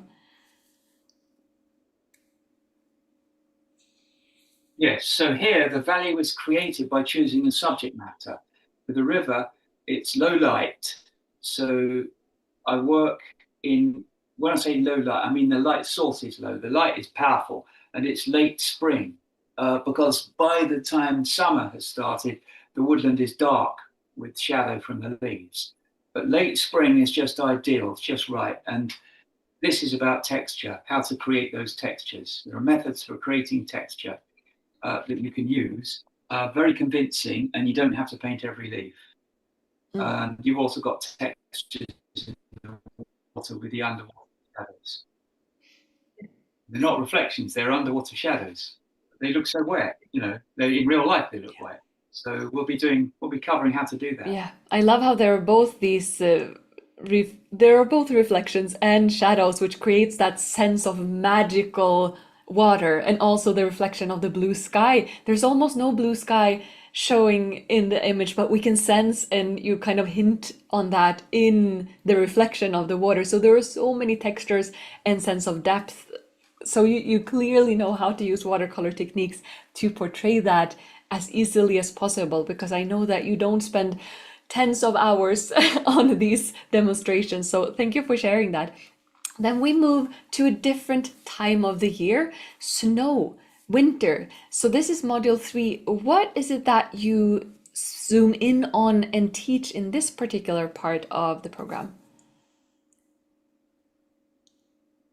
Oh, this is just how to paint snow, or one way of painting snow. There are brilliant masters at snow. This was in quite a muted day. Again, it's a very, very old photograph. I took this in 1991, February.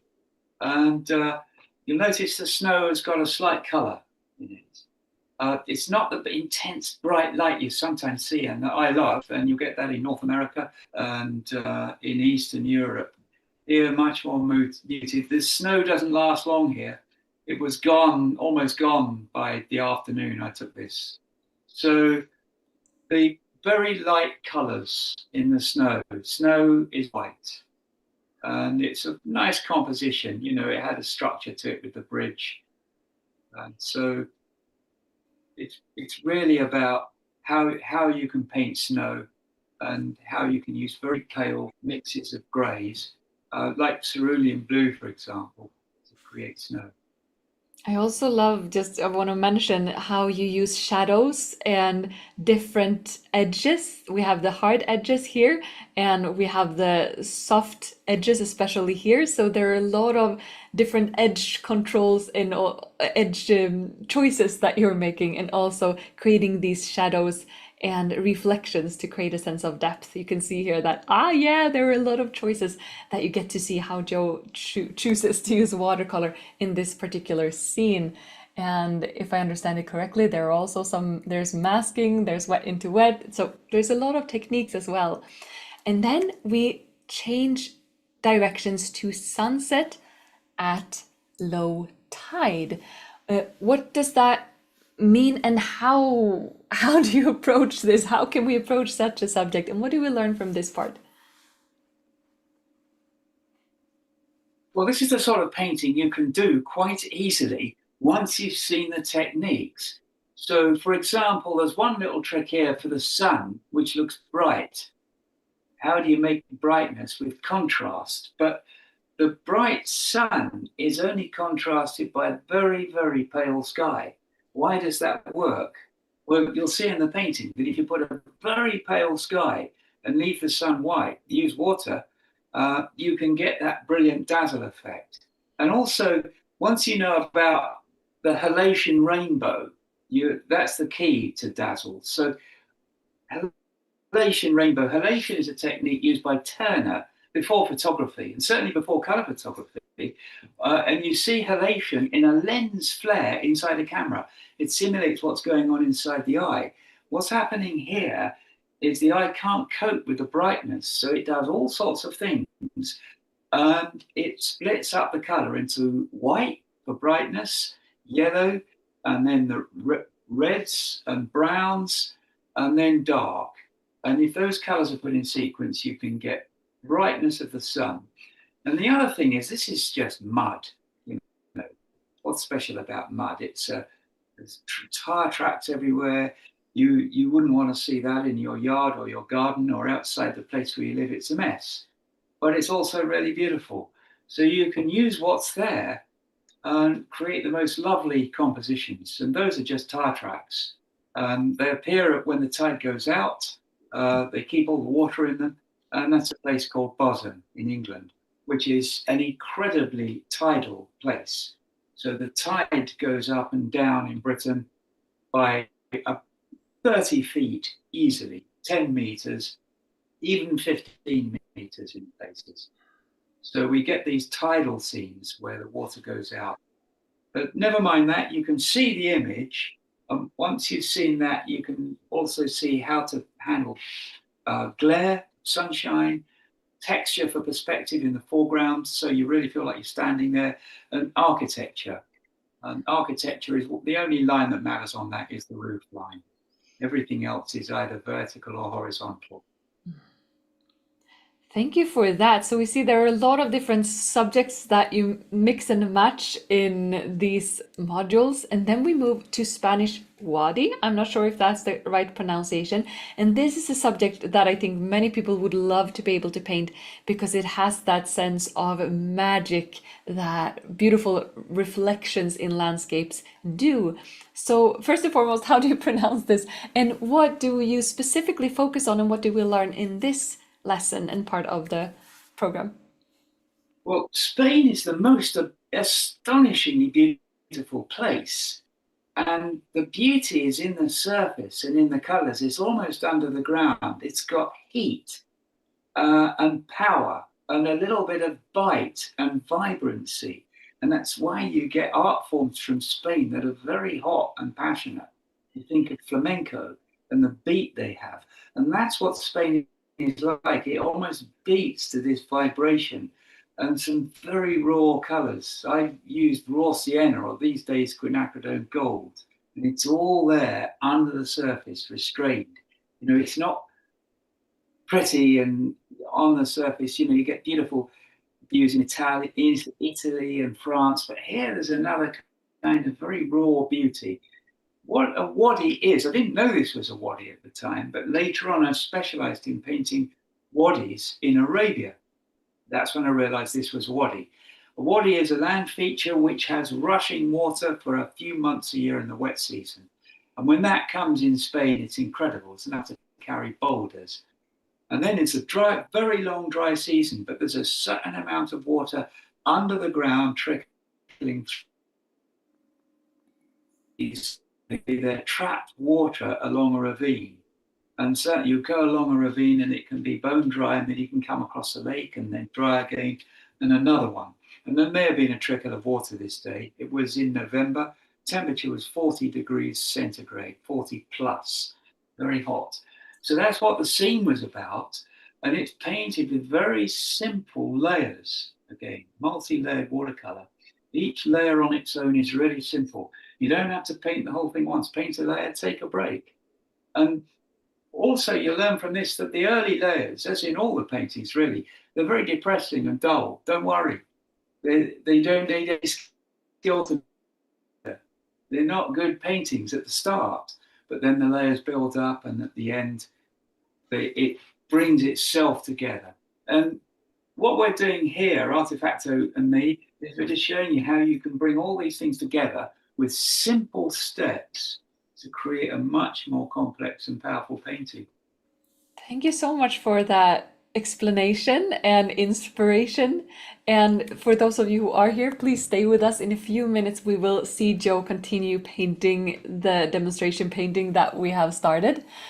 But before that, let's take a look at what results you may achieve at this program, Luminous Watercolor Realism Secrets and Secrets of Light and Water by Joe Dowden. And first and foremost, see how much water there is in all of them and how differently he approaches the water in these different subjects.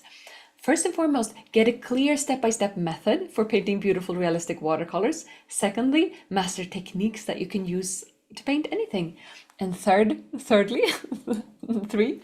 learn how to preserve light in a painting and make it glow. We have that in different ways in all of these. And then number 4, see how to work with both color and value, achieving depth and focus in a painting, and also lots of different textures I want to add. And then number 5, explore a wide range of methods that are rarely taught but extremely effective when it comes to painting in watercolor specifically. We do have several different learning formats. We have the standard plan. Here are the regular prices, $179. So that includes everything that we just walked through together with Joe. The premium plan also has individual written feedback from a professional artist who is our curator within 90 days after you join on the finished paintings as well as on a creative task. And the individual written feedback is there so that if you want faster progress, improved skills, and also tailored experience, and Also, if you want more accountability and inspiration and motivation, this is for you. We have seen wonderful results for the students who choose to receive individual feedback, because personal feedback targets your strengths and areas of improvement. Expert insights help you refine your techniques and creativity, and also direct interaction ensures that the guidance that you receive is specific to your process and your work. And there are only 30 available spots on the premium plan, since we need to make sure that our curators have all of the focus and time that they need to provide high quality feedback. So this is a wonderful opportunity to learn from a master and receive individual feedback from a professional artist. And right now we do have a special exclusive offer. So here are the prices that we have right now, and we only have 30 spots on the premium plan. And here you can see what's included in all of them. This is a big program. And an exclusive bonus if you join us while we're still here having this conversation, still doing the live stream. This is an additional discount that's only for those of you who are here. So that will disappear when we stop the conversation. But if you join us while we're still here, that's a welcome bonus for you. So then these are the prices that we have. So after today, after this workshop, they will jump to the black ones, and then they will jump to the black ones, and then they will jump to the gray prices. And that was the explanation about what this program is. And how you can join is that you scroll down, and below this video you will find a link so that you can click there and choose the pricing plan that's a good fit for you and start painting with Joe whenever you want. And now it's time to hand it over to you again now, Joe, for the second painting part.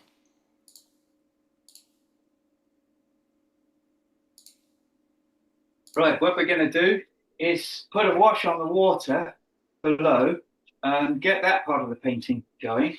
So I want to keep these colors clean just in case I need them again.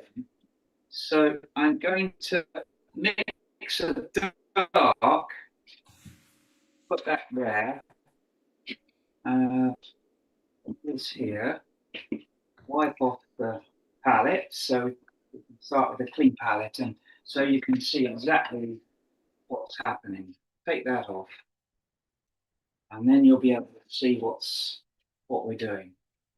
And I want to mix a wash and put it over most of the water. And it's I need to work out what the color is going to be. I'm going to use ultramarine blue or cobalt blue. I'm not quite sure which yet.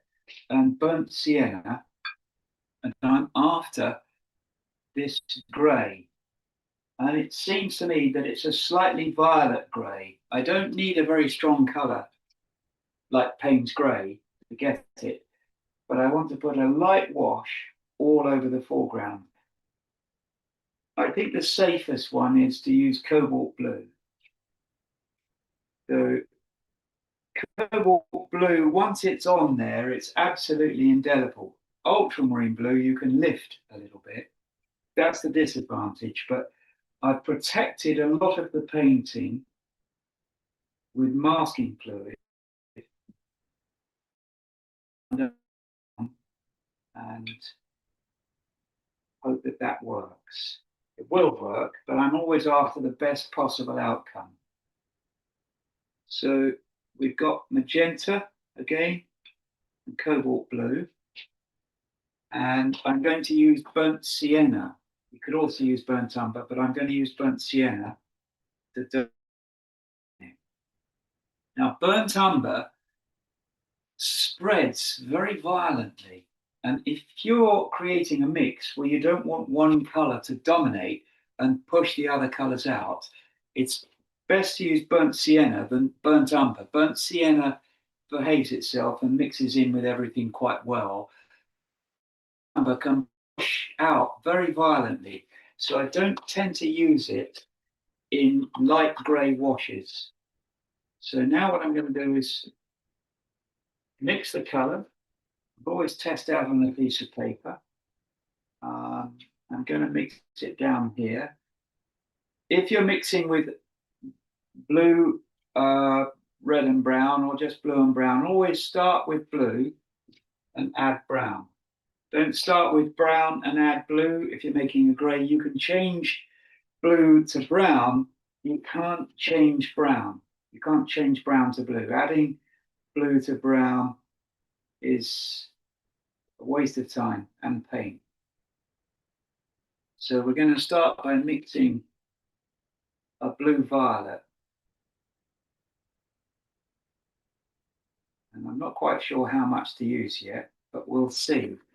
Now I'm going to add the brown to this mix. That's going to give us a grey immediately. Now we've got a violet grey there. I'm going to need yet more cobalt blue. So I'm adding red to it. And that's quite a good colour. It's a violet, but it's quite close to that grey. I need yet more cobalt blue. So using cobalt blue and browns and magentas, cobalt blue, burnt sienna, magentas, quinacridone red, quinacridone magenta, those sorts of colours, you can get some fantastic greys, beautiful greys. Get to appreciate greys. They're absolutely gorgeous. And also black, different colours, black. There are many different black colours, all with their own personality. Daniel Smith, I've tried a lot of different colours that could be described as black colours. Bournemouth, I think,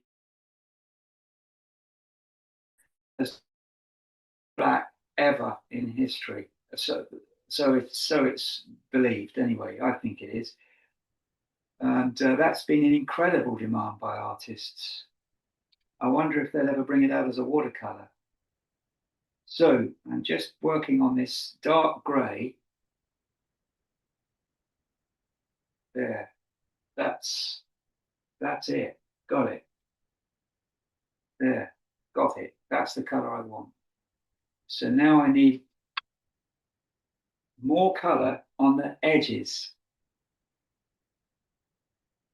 If you're nervous about using, this is quite an expensive color, it's Winsor & Newton, but if you use them in this range, Van Gogh, you'll be, I think they're £3.20 in the UK. I can't remember, but they're not expensive. They're 10 millilitres. And this burnt sienna they make is really good quality. I've used some student paints that are great value, but they're not so strong. But Van Gogh seem to be really strong, made by Talents. So now I'm just going to keep mixing, keep that colour that I managed to get. There. Now I'm going to wet it, and I've got a hate brush here. That's an old broken hate brush. I've had that for a long time. And I'm going to brush water onto the paper, and I'm going to keep a light zone here and round here. So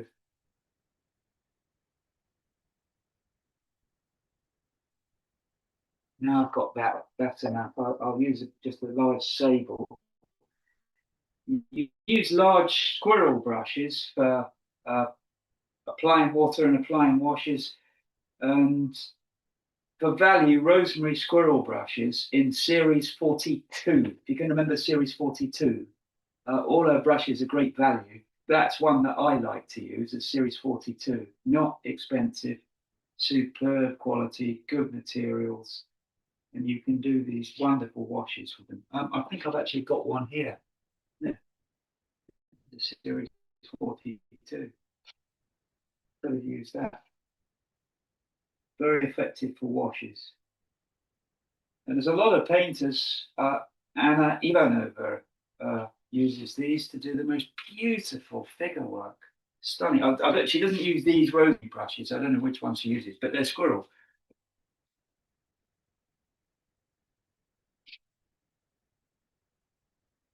Right, now we can put this color on.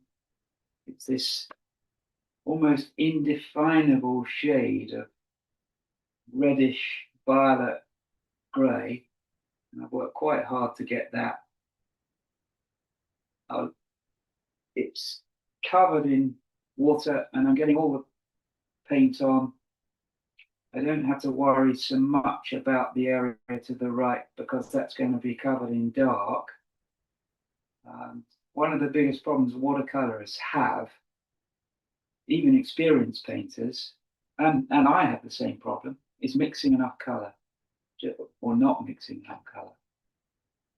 Here I'm putting in some shapes and patterns in the distance. So it's not just a plain flat wash. They'll gradually blend.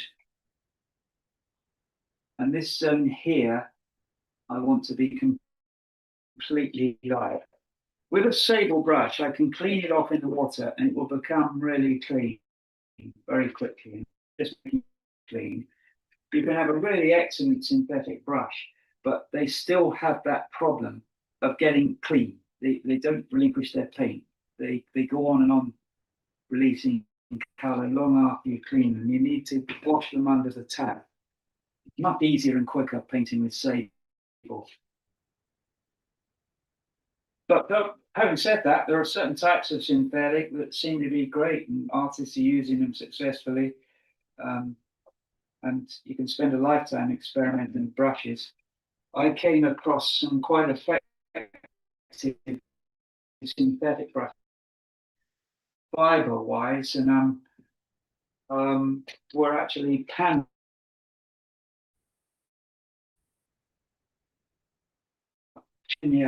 gave some to have a go with, and I was running a workshop with Indian students that day, so I used them, and they were really good. They surpassed my expectations. I don't think they quite matched sable yet, but they were very, very good. And I thought, this is great. I've got something that's maybe I can use in the future. Maybe they'll improve even more.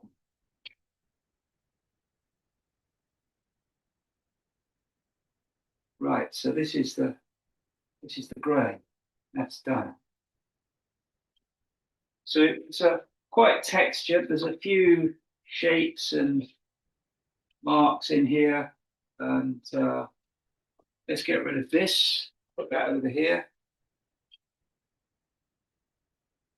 I'm just going to put that palette. I want to have a quick peek at the painting. And there's the drawing. And I want to see where this little pale reflection is. And it's there. And now I've looked at it, I can even see the little pencil line. So I've just put the beginnings of a reflection going down there that's going to appear later. And I'm going to put a few more marks in now. So I'm running those off the point of the brush with a bit of extra paint.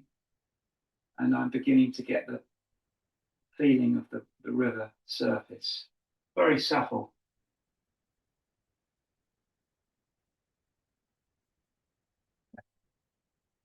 Now, that'll do for the moment. Now I'm going to come back up to this zone here and finish off here.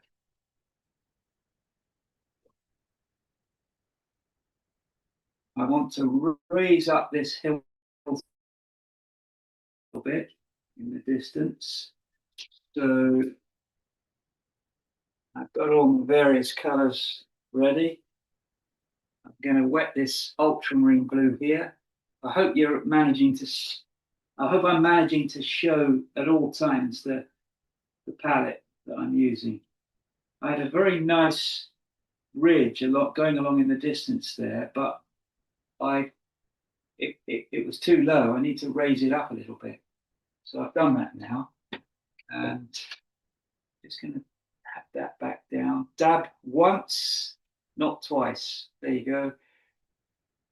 Switching that to slightly redder. So the center of the reflection I've turned to red. It doesn't show up very much in there, That's the warming of color caused by glare.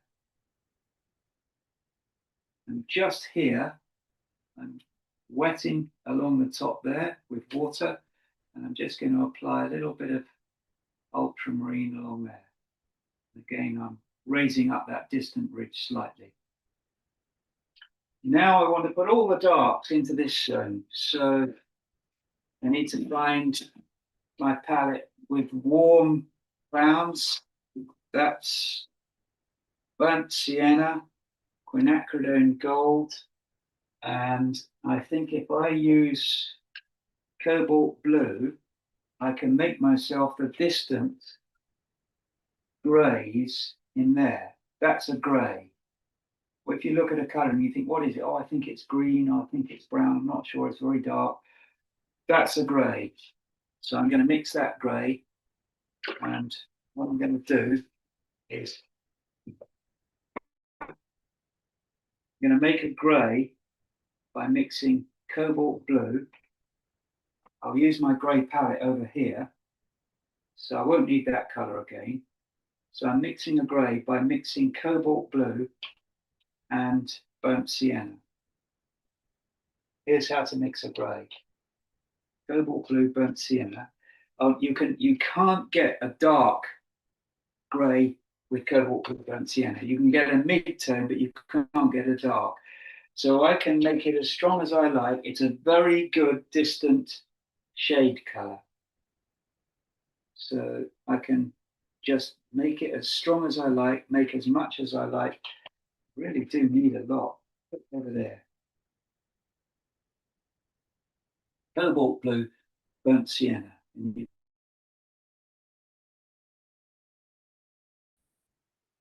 The trick is don't run out of color. I've always got an extra blob of color there to mix from.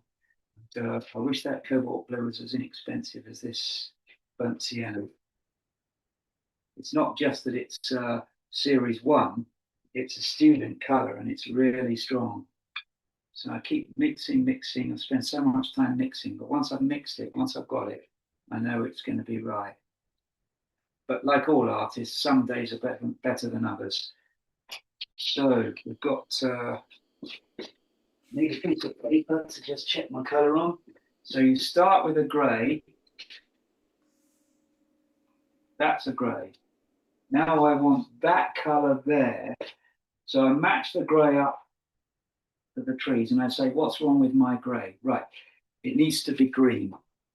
It needs to be greener, slightly greener. So now if I get quinacridone gold, that, because it's mixing in with the blue, it will possibly make quite a dark green like that one.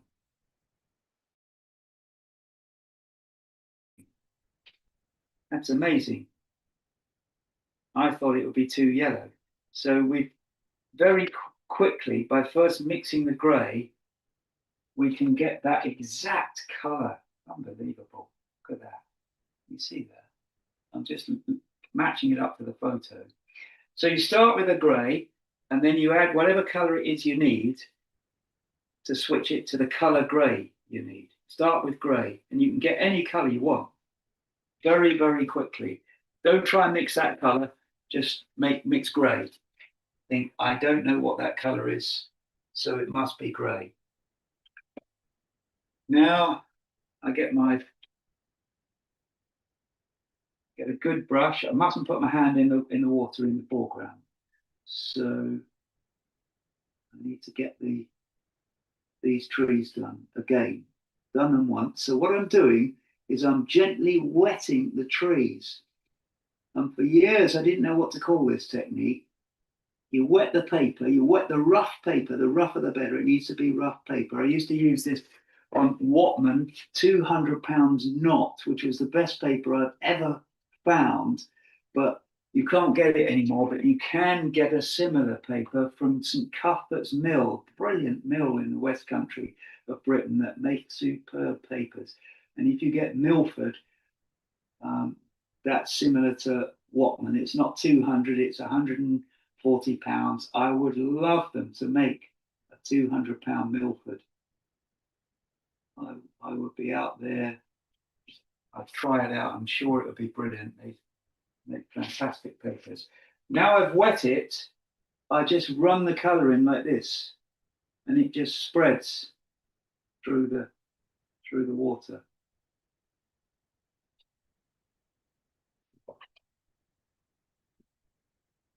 Need to get some more water on there. So find another brush with a nice point, and I'm going to re-wet again and quite finely judge this. So I'm just wetting with plain water so I can put the colour in, and the colour will spread through the water. There we go. And that's what's happening there. It's already got some colour on it. Now I'd like to go get that grey to go a little bit magenta. So I'll put some magenta in, that's quite strong. So I'm going back, put the palette there so you can see, there's the magenta. And I'd like to get a little bit of quinacridone gold in there. So we've got all sorts of muted greys of different colours going in. There we go, I'm letting it spread.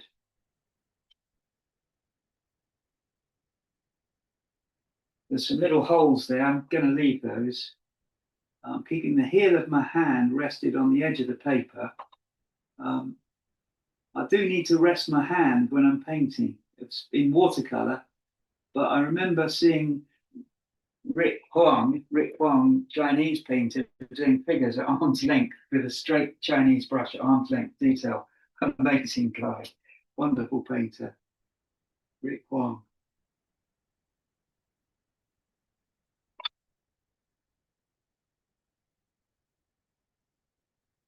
Right, so I'm just putting in this mid-tone grey for the distant grey shadow in the trees.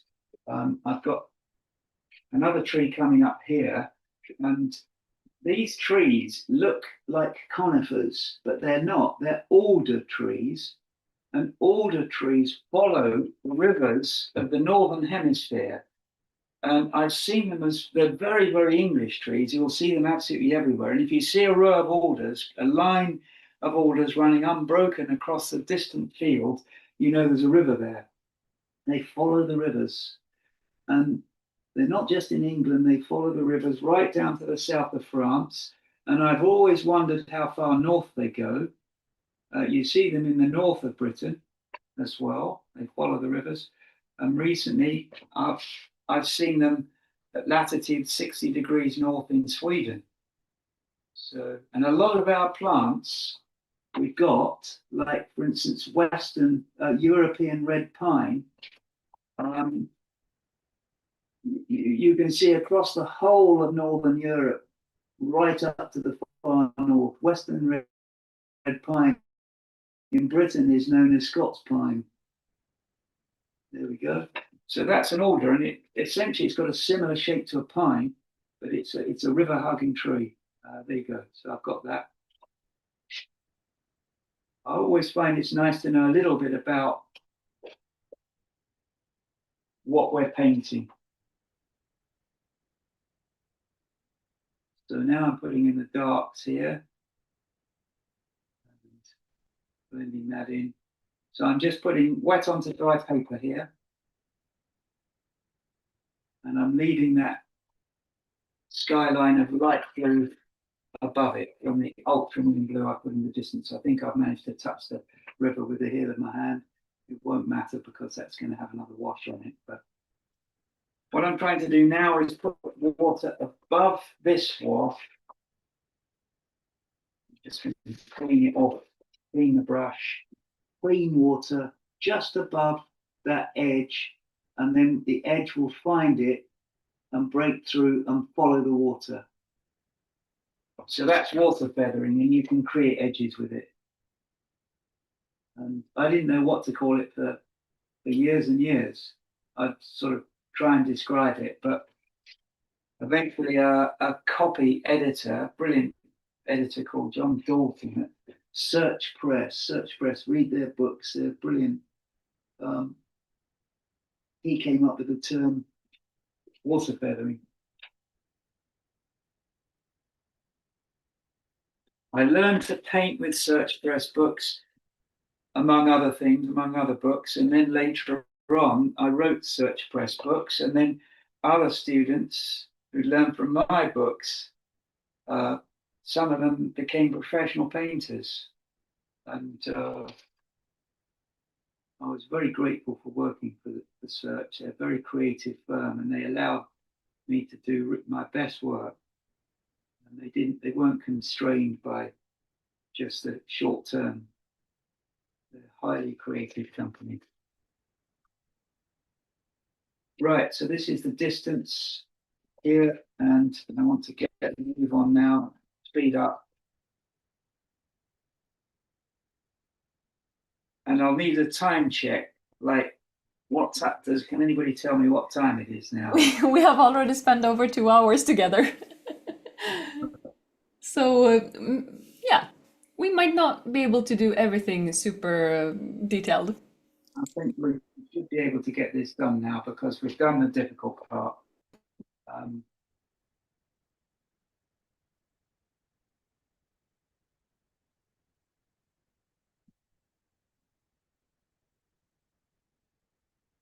So I've spread that across this field. We've got the distant greys there, and now I'm going to be ready to put in trees. I'll use a mirror like that just to see what's happening. I'd like to put a bit of water into the painting. So I've just put water in like that. I don't need those blobs there, but in the trees, that just keeps it alive. I'm going to use a bit of ultramarine blue to intensify the darkness, the dark greys in there. So that's giving me a nice bit of texture. The trouble with a painting like this is you can get totally lost in it and really enjoy it, but slow down too much. And I'm going to just speed it up now. So we've got stronger darks going in, and then we've got a mass of darks coming up. So I'm just going to put the detail onto these riverbanks, and then we're coming into the foreground and putting all the trees in place. A little bit more burnt, a little bit more French ultramarine.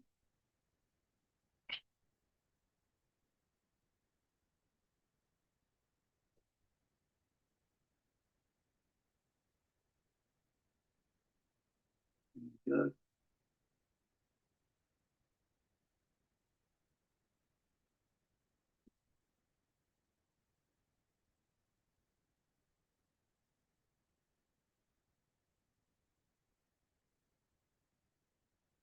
More French ultramarine just to make that grey. Then I'm putting these foreground trees in. I'll probably go for it with the hairdryer now to get it dry, and then all the trees will go in very quickly.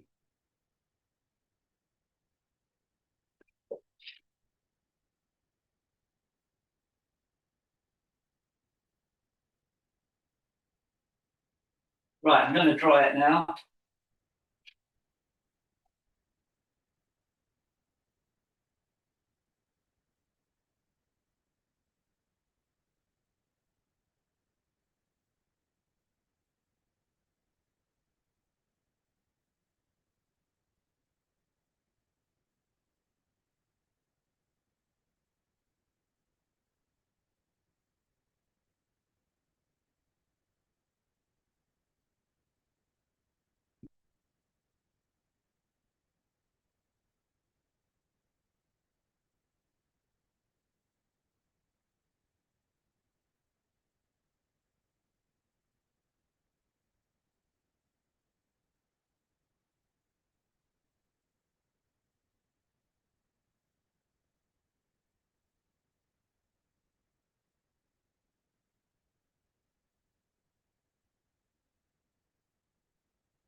One way to tell if something is dry is to try and draw on it. If you can draw on it, it's dry. That bit isn't. I'm going to do that. But that feels like sandpaper. Over here, you can't see, just trying to go. But that's it, that's right as well. So now I'm going to put in the trees. I need intense dark. Get my photo back. So Payne's grey, burnt sienna, Payne's grey and burnt sienna. We've got some Payne's grey there. We've got burnt sienna. In fact, that's burnt umber. I think I'll use the burnt umber. And when we get into this zone here, I'm going to use cadmium red, and I'll mix that with something yellow, possibly with quinacridone gold. We'll see how it does with. In fact, no, I'm going to mix it with cadmium lemon, so I can get a powerful orange like this. So I want that zone there to be a really powerful, bright orange color.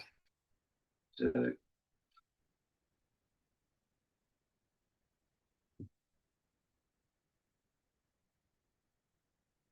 cadmium yellow, add that to red, and we've got that color there. That's what I want. So that's ready to roll. And now we've got a free color, really powerful. And the next thing I want to do is use this water feathering technique and see how it goes. So we're going to brush water trees like this, and then we're going to add the color to the water. See what happens. Here it goes.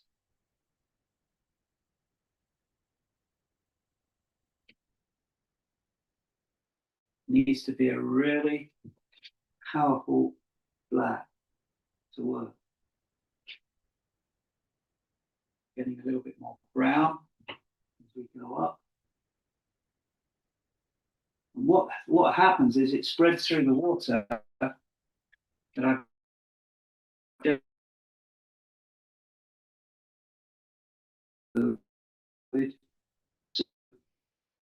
we've got that should help create the whole shape, these amazing abstract patterns.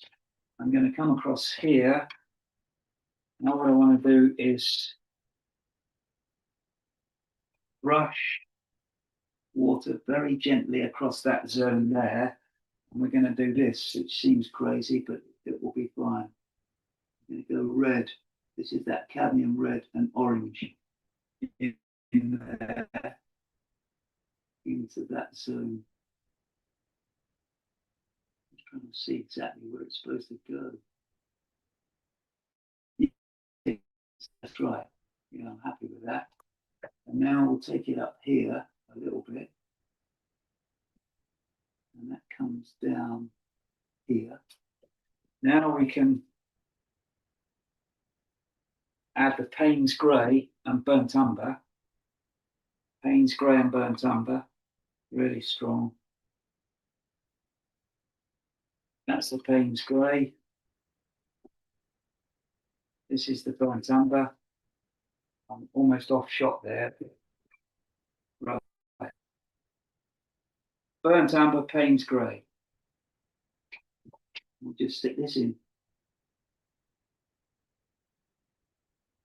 It's almost overpowered by the orange, but the orange is still there. So we're getting a little bit of orange in there.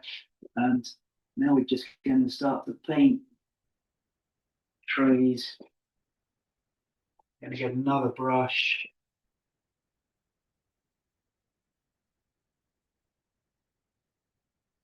This is a small detail brush.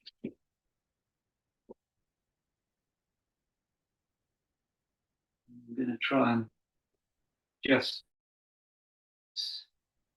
detailing. I could do with some magenta in there, so putting a little bit of magenta in, and we can just start to get these bright colours. That won't go fast enough. I need to get a bigger brush, so I'll go back to the bigger brush. But I'll mix it with some of that. And we're just going to start to try and get these branches.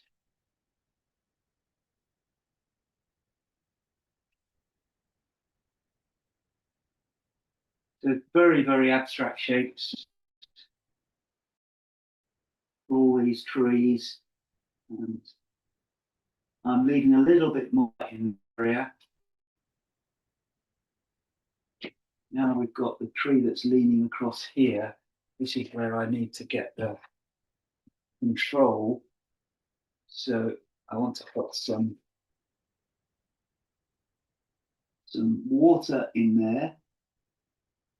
That's just clean water. I'm going to add a little bit of yellow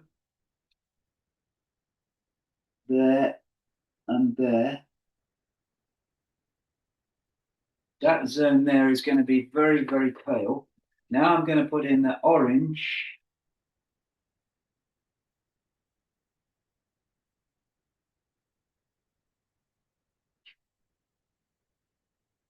So this is the effect called halation. And now we get intense, brighter red further away. And very exaggerated effect. But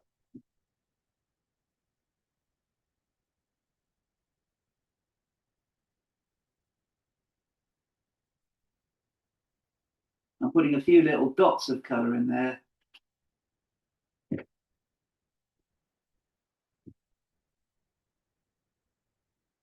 The one time really I need to concentrate a little bit, but the principle is quite easy. It's quite straightforward. You just put red near the glow and you pale it off to nothing there. So that gets this glare effect. And I always make it a bit stronger than in the photograph. So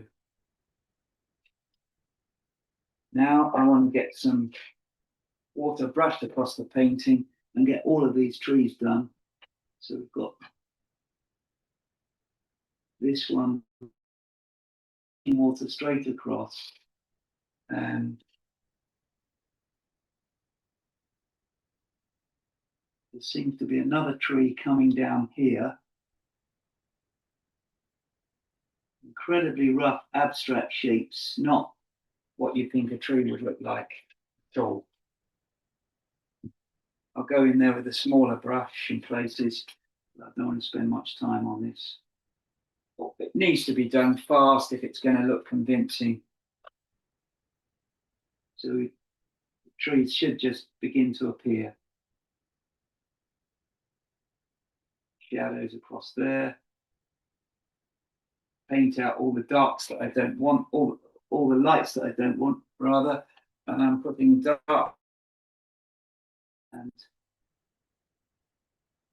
it's like oil painting, but it's a bit of a myth with watercolor that you can't paint strong. It's got all the transparency of watercolor, and where it's dark, I don't need transparency. It's some of those darks are transparent, but the ultimate darks are opaque.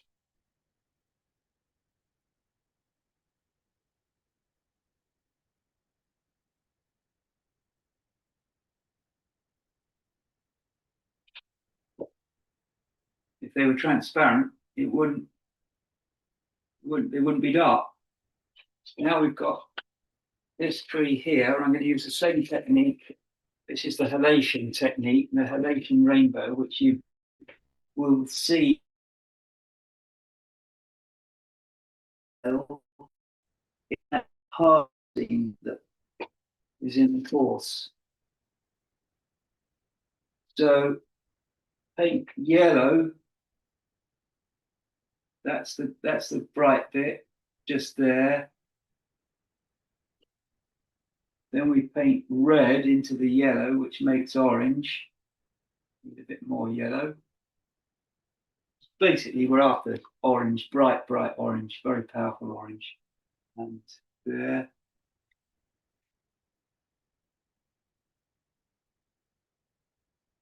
And that's all coloured. There's no white in there, but it's going to be. Now we're going to literally add dark to that.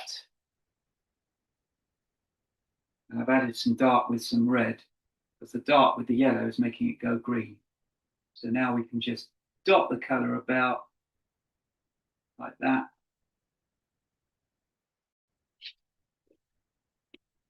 More Payne's grey, and we can finish these trees.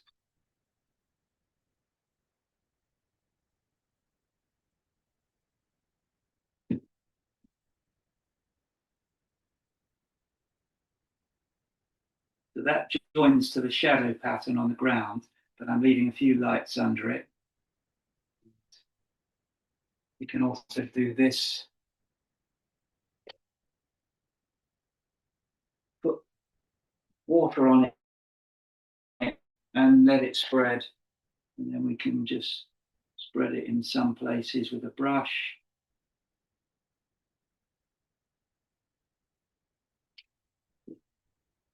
Just here, where it's soft focus, I'll dab that out, get a hard focus back.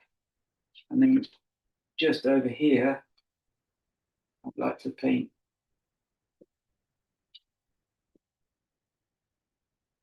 these branches.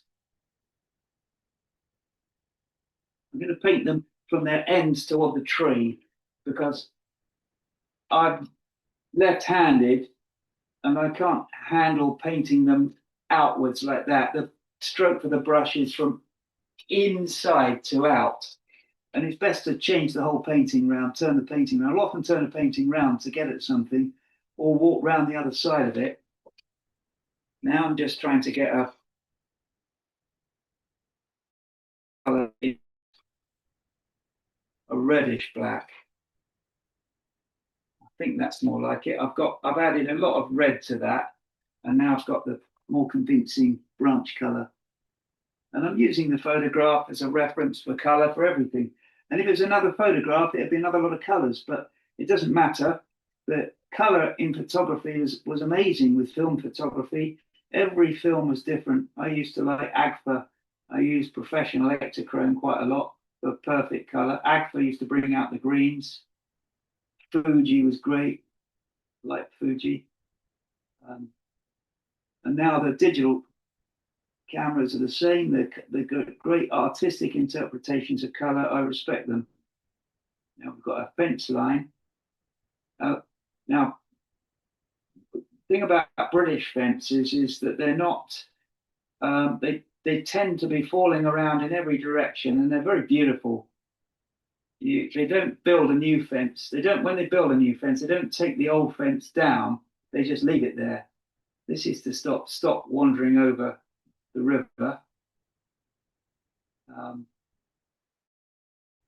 But they're very chaotic. But that North America, England, notice a lot of post and rail fences. I don't know if we've got any people from America. It's a fantastic country for artists. I think of F.W. Church, the Hoppers, Wyeths, absolute leaders. Singer Sargent, of course, was American, the greatest of them all. One of them, Joachim Sirol and Zorn, of course, were brilliant from Denmark and Spain, Sweden, sorry, and Spain. There were great Danish painters as well. But North America, the post and rail fences, I find them really tidy.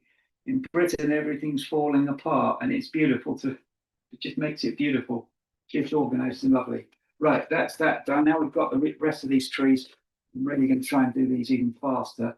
I'm going to brush. I need some clean water. I've got clean water at the ready. 2 more pots out there.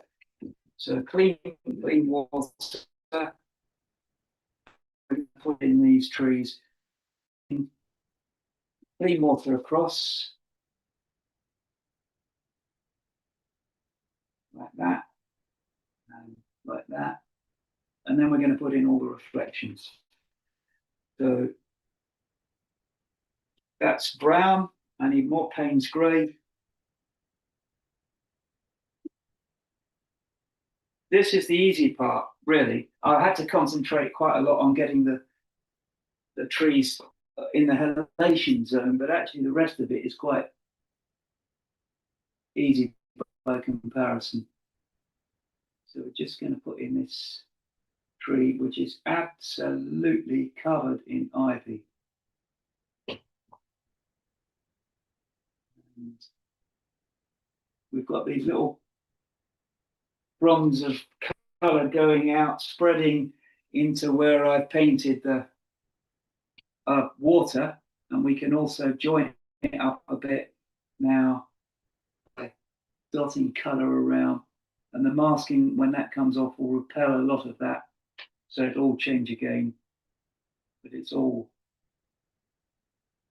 you could spatter, but I'm not spattering. But it is possible to do this with spatter. I'm trying to get this colour. Now I've got leaves everywhere. These are ivy leaves, they're growing up. There used to be people in the countryside, my grandfather was one of them, who would go around ripping ivy off trees. There are two theories on ivy. Some people say it kills trees, others say it only grows on dead trees. I'm in the it kills them camp, so I think it's lethal to trees. And you still see places where people have gone along and removed ivy.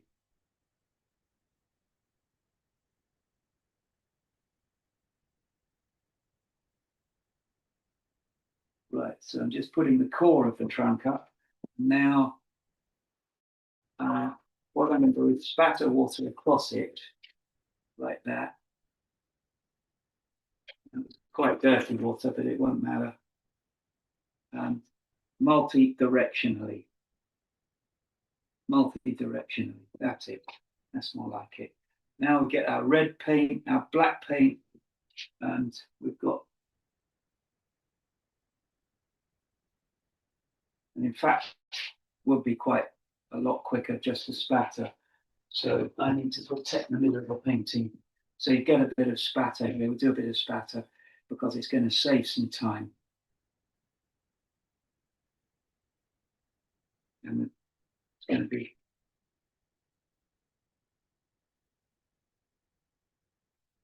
more Payne's grey, more colour, more all the time.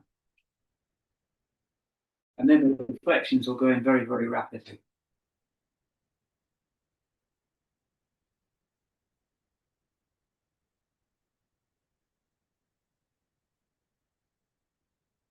There we go. I'm going to get a sword liner out next. I've got a natural fibre sword liner. They're quite hard to come by, but I've tried a synthetic sword liner from Rosemary. She had a synthetic one, and I've got two. They're absolutely brilliant as well. But today I'm on the natural fibre sword liner. I'll show you how that.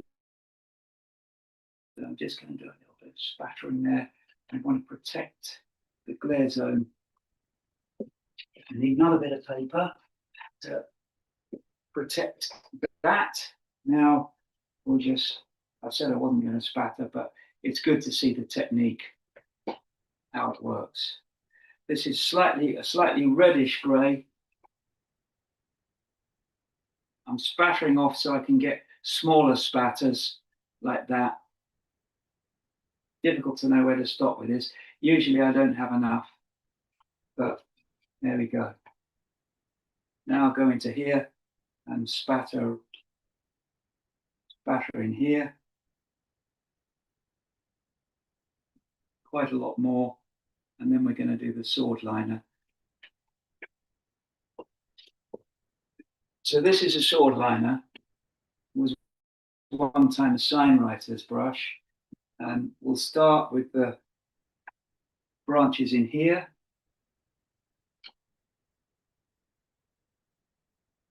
Too yellow. I want a reddish black.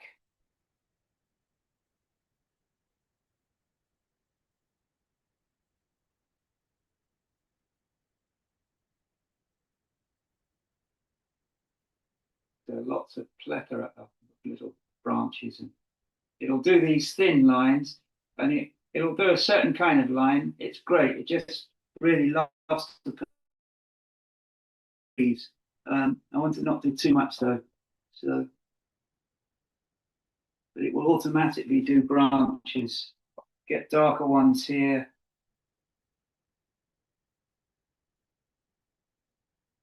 Really fun.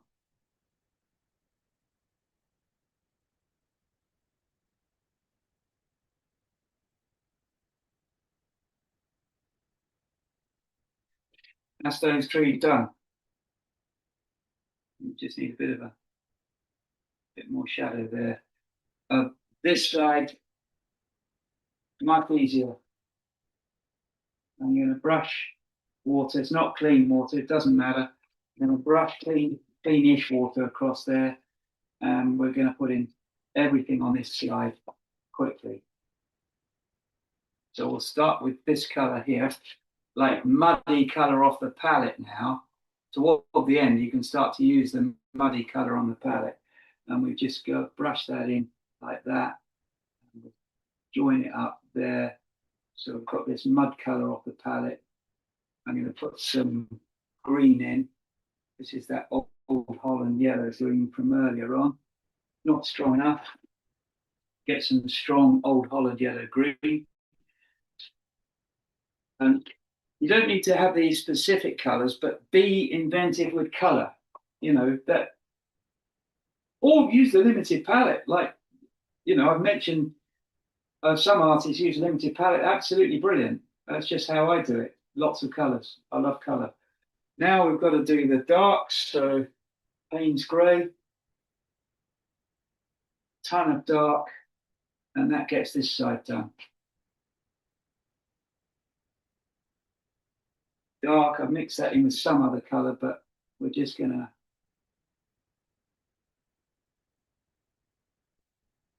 I'm just gonna look for the shape of this tree here and paint it underneath. Bit awkward, but I think I can see it. How is it? There, that's it. Right, so I've got the shape of this tree. Just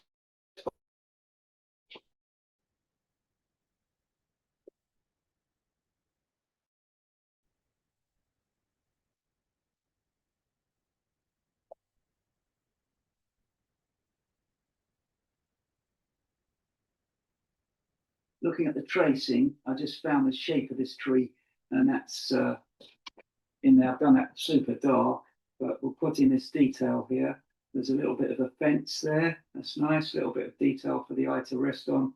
And then we've got another tree up here. That's all the detail in here. And black for this tree trunk going up here and branch coming up here like that.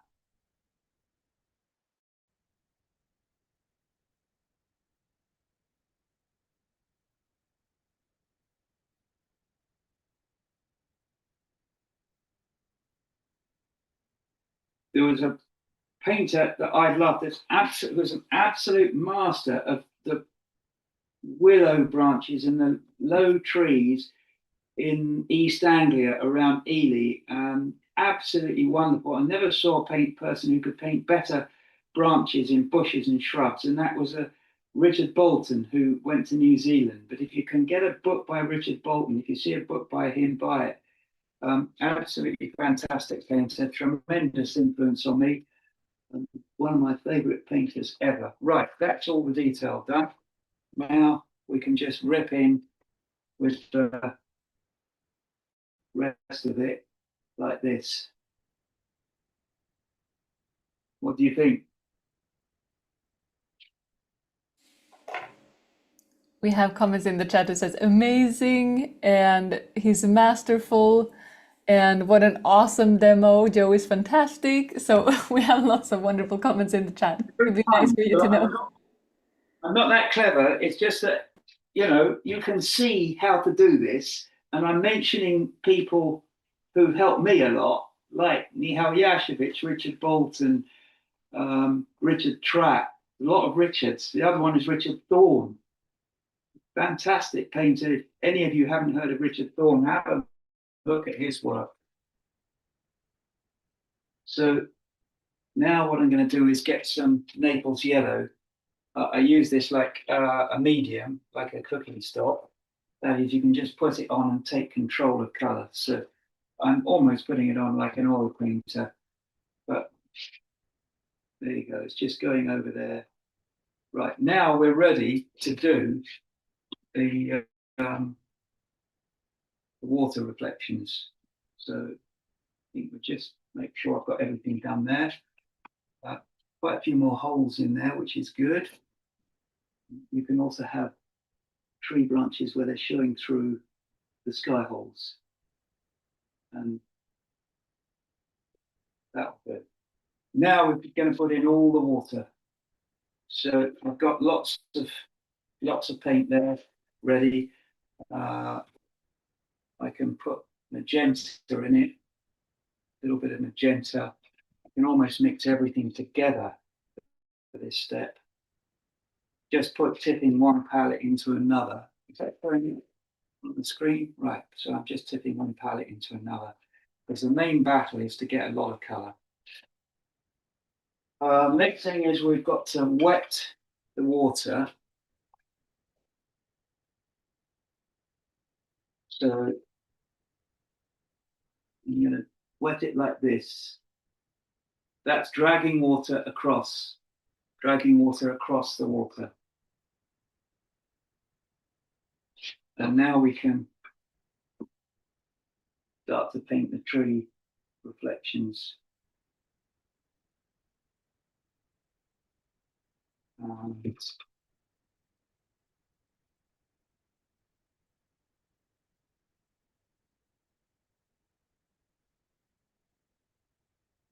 You'll hear me say this so many times, you need more colour. More colour.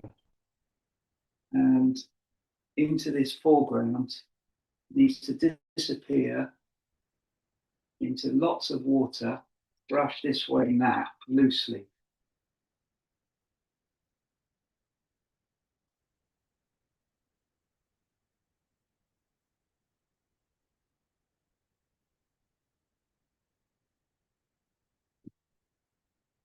The sun's reflection, that's an interesting one. We'll put a bit of orange in there. Didn't show up very well. Try again. There we go. So we've got the sun's reflection showing there. It's just a reflection of the light and branches. It's not the sun itself. There we go. And for the riverbank reflections, we can go horizontal and vertical like that. We've got a tree, fence post reflections here. Get the right color on the palette, on the brush. We need to find that red paint again. Cadmium red light. This is Holbein cadmium red light. You can't go wrong with Holbein colors. They're fantastic. If you've not heard of them, you need to, try them. They're great.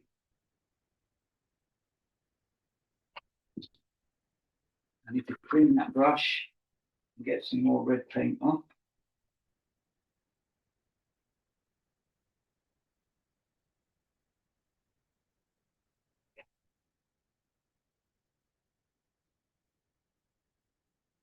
Right.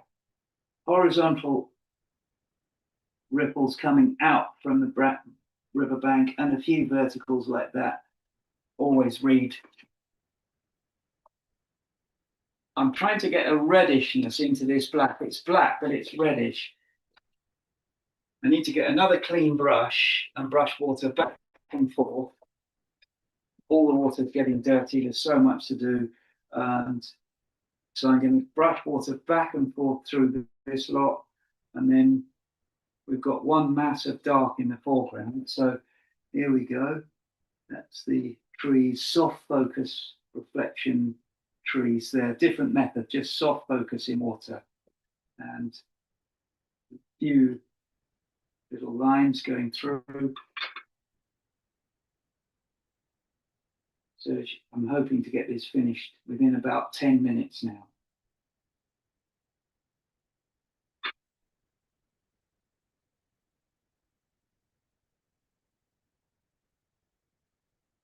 opening the reflections out a little bit, lightening them up. They're not as dark as in the photo.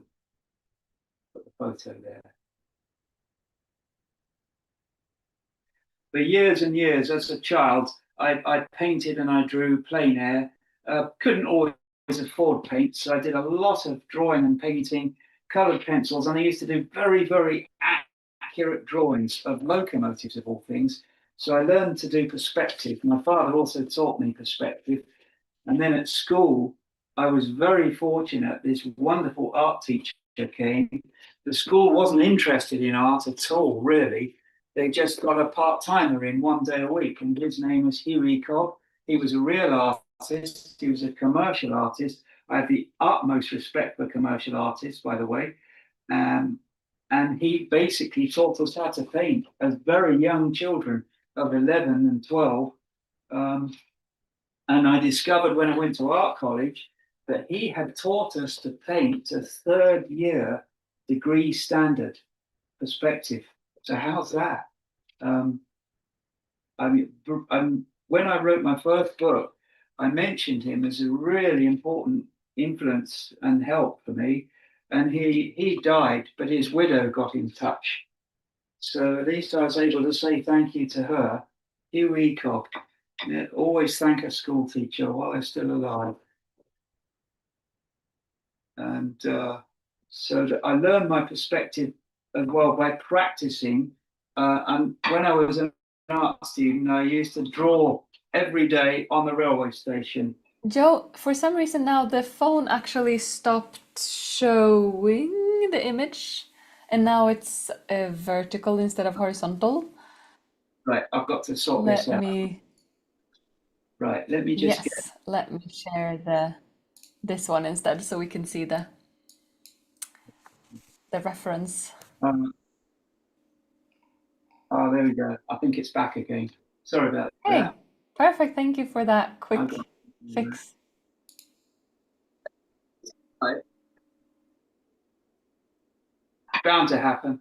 I got a phone call there. Sorry. It's great. Is it Thank all you so much okay? for that quick fix. Perfect. Nearly there. We're nearly finished.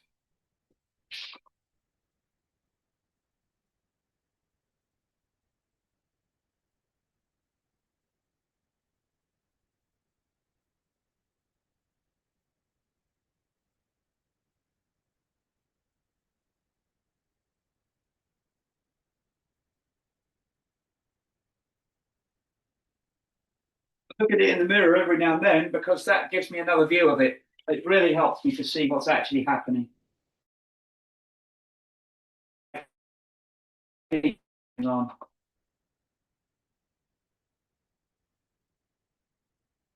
That. So I'm just going to wet this area now, clean water again, and we're going to put in some distant reflections from the trees like this. And like that, leaving a few extra lights that aren't in the photo so that we've got the maximum possible effect of water. And run that across there, put a little bit more dark in.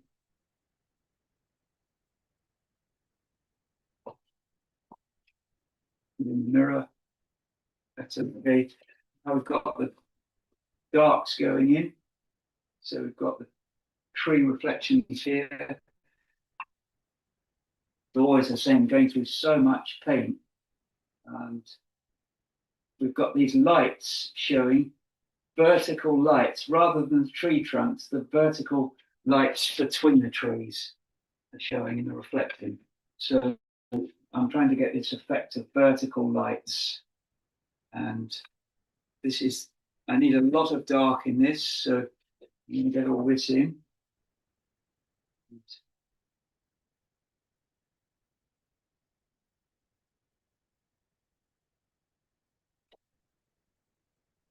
Dry brush there. There's a few lights there, and I've just used dry brush. That is wet brush, dry paper, brushing across. and I need a little bit more darkness in here. Before I do that, I want to get some warmth into the water over there. That is some sort of orangey tones. So I've got my cadmium red. It's been a long time since I've used cadmium red, and I always use cadmium red light.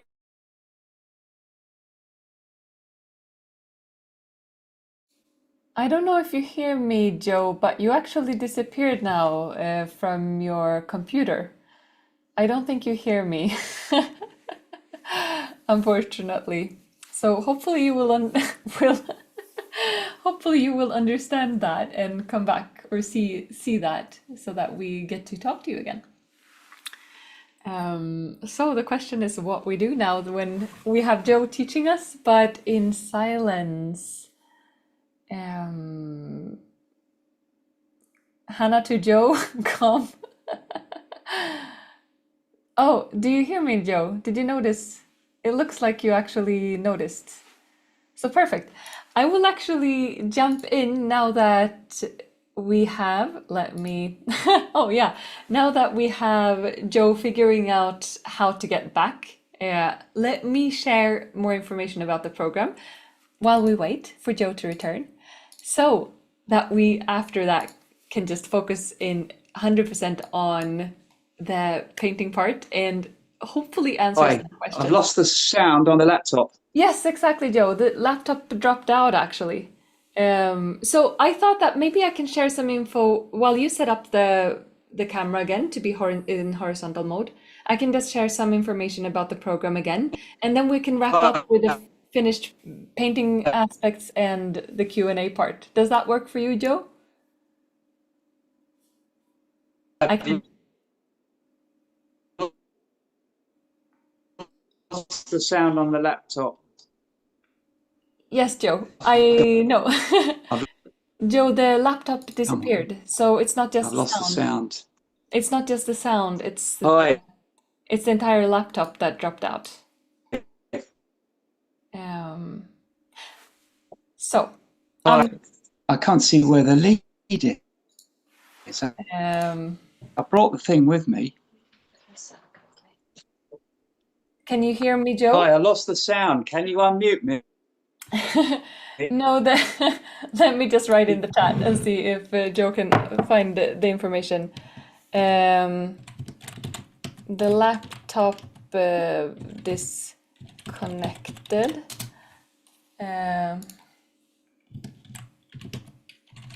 You have to turn up sound on phone.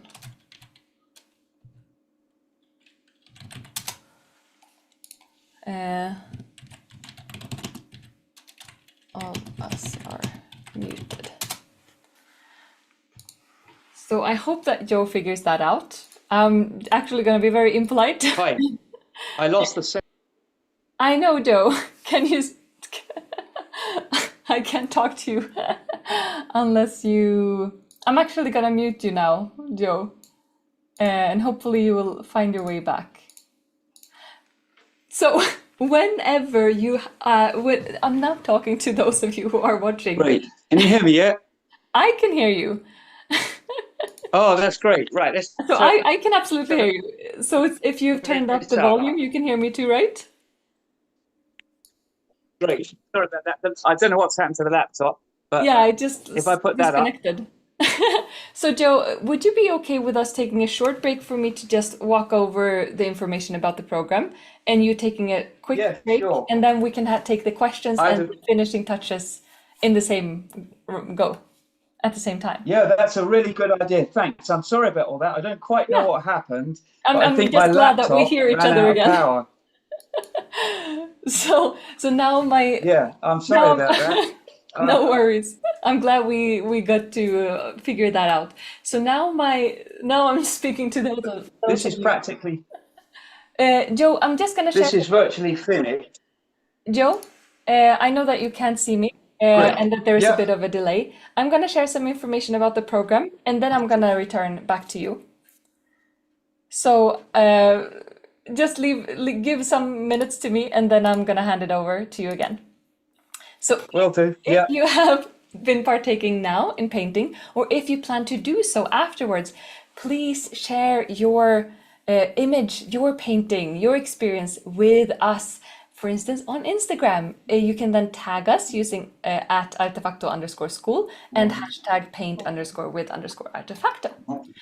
And of course, you are also more than welcome to join us in the program Luminous Watercolor Realism, Secrets of Light and Water, where we get to experience lots of different subjects, but have that water and the sparkle as a connector for all of these subjects, regardless of the techniques and parts of the world that we get to experience and explore.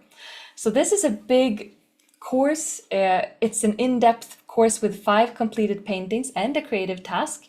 And you will also have lifetime access to the course materials. So here's an overview of the program. We start with Gondolas in Venice, which is all about exploring that spark with using only values, so black and white, from a color reference. And then we move on to Woodland River, using lots of different techniques to achieve different textures and a vibrant, intense, and saturated, beautiful woodland scene. And then we have the snow bridge, seeing how we can create the vibrancy of snow without losing color as one of the ingredients.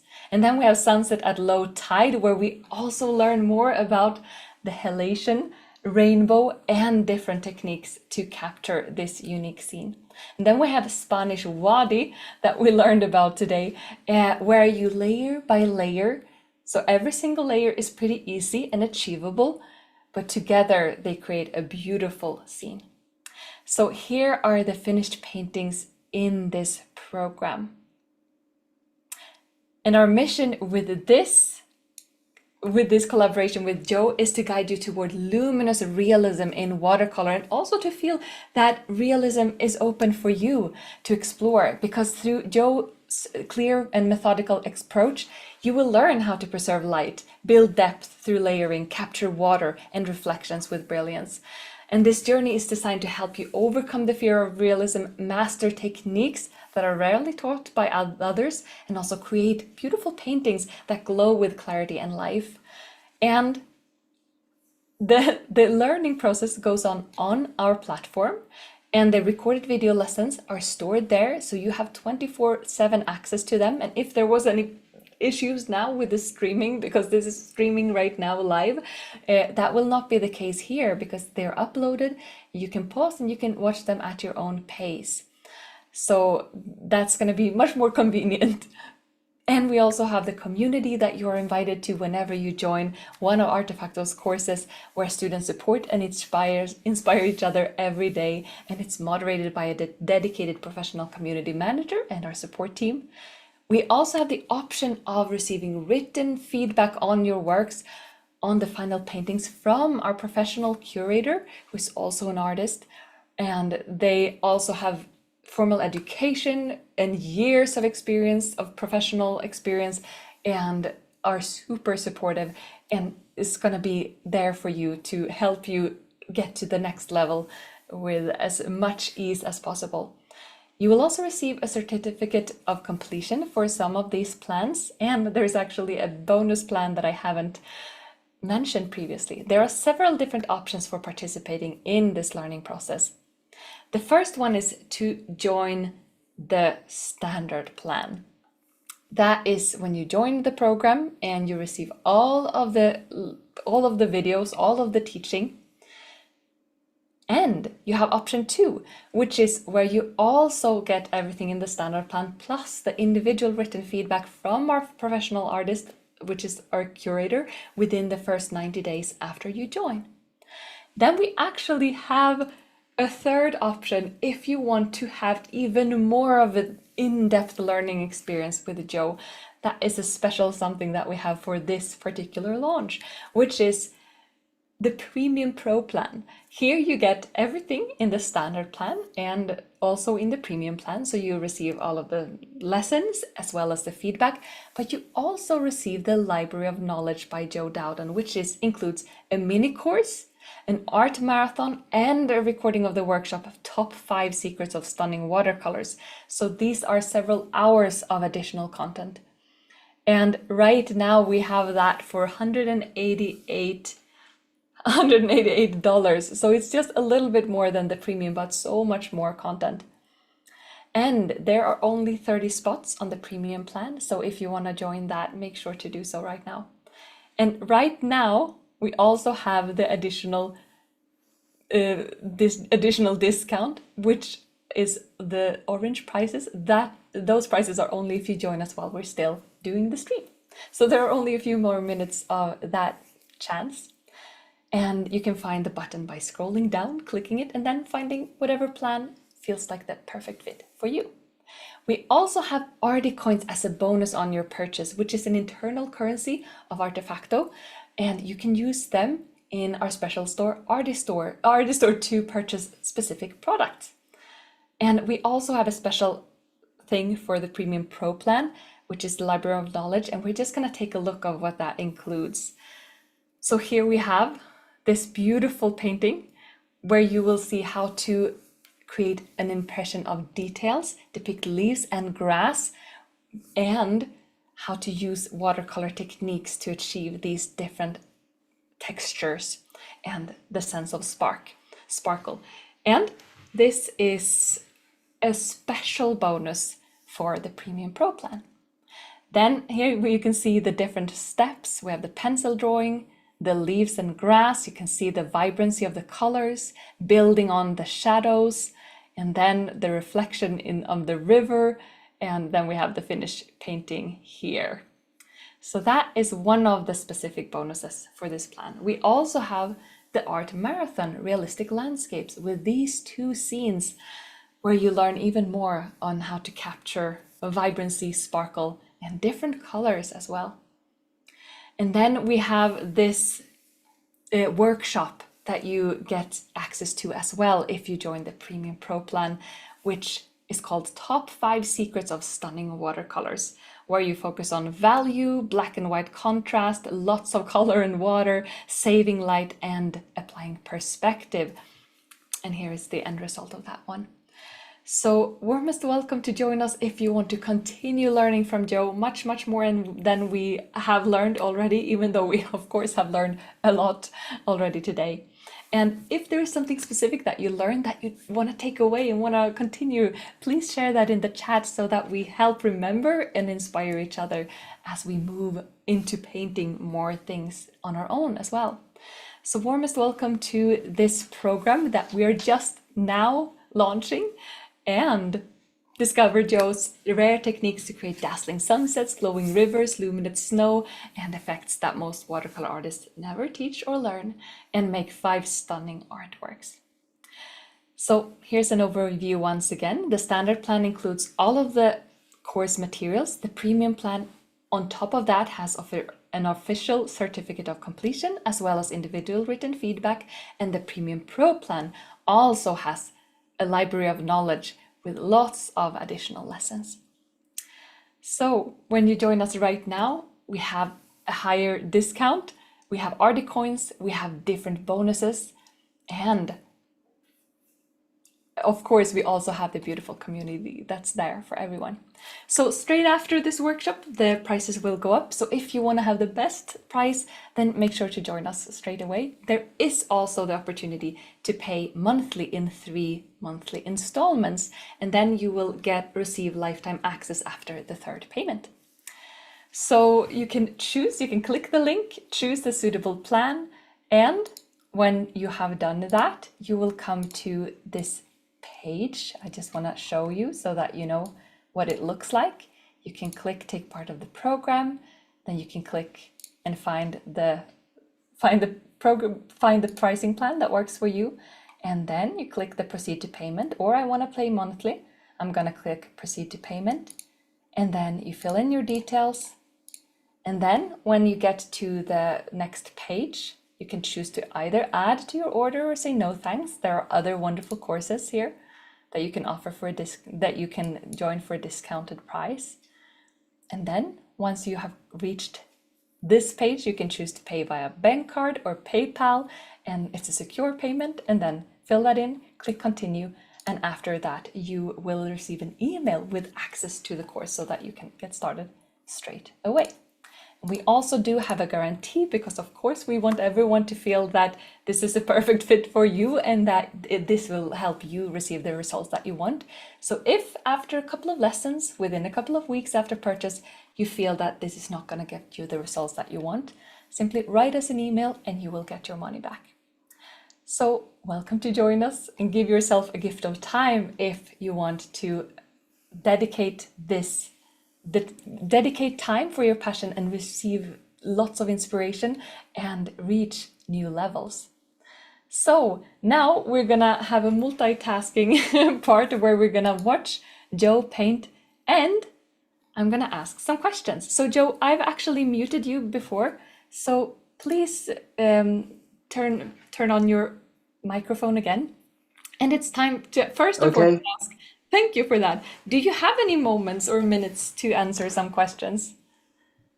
Yes, of course. Absolutely. Wonderful. What I'll do is I'll get on with this, and then it's because it's nearly finished, but fire away. I'd love to hear questions. So the first one that we have received a couple of times or several times is, how long can we leave masking fluid on the paper before it gets stuck? 6 months. After 6 months, it's risky. And the principle is really take it off as soon as you can. But I had a painting recently where I had to have it on for a month. So can you hear me all right? Yes, we can. We can. Good. Yeah.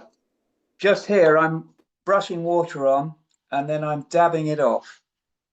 So that gets these tracks of water direction, shallow water, where in some places it's running faster and slower. So yes, 6 months for masking fluid is, after that it's risky, and but generally speaking, get it off as soon as you can. But I know it'll do up to a month. Thank you for that. And I'm certain it also depends on the age of the masking fluid and the paper and the brand and all of these things. So we always have to be a bit cautious and try it out. We have a question from Nadika. So let's move to the next question, which is, when applying several layers, how do we avoid creating cauliflowers when we don't want it? How do we determine the appropriate level of paper wetness, especially if we want some softness to the second layer, the next layer?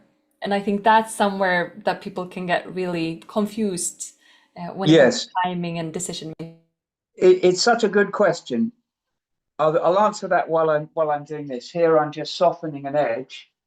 So I'm putting water down the side and I'm rubbing up and down with a brush just to soften an edge.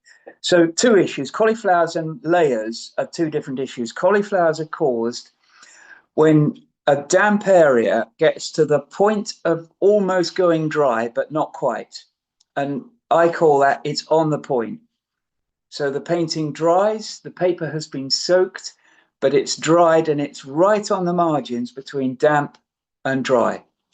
And if you add color, if you add water to that, the water molecules are attracted to each other by a process called osmosis. It's what raises water in trees. One molecule draws another. Now, for some scientific reason, when the paper is on the point of drying, but not dry, it will draw moisture from a wet wash next to it. And as the wet wash pushes into the dry wash on an advancing front, it will push the paint in front of it in this very strange irregular pattern. And that is a cauliflower. It's also called a back run in the USA. And people use it. Shirley Trevino used to create deliberate back run stroke cauliflowers in her paintings, and they were beautiful. They can be beautiful. But it's caused by, the issue is not controlling the dampness. You've got to keep the painting all wet all the time while you're painting it if you're working wet on wet.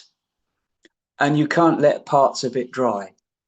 So keep it all wet all the time. And I'm always telling students, wet it, re-wet it, wet it a third time, apply paint, but keep watching that it's not drying, and it will dry off in a corner of a sky typically, and then you'll get a background.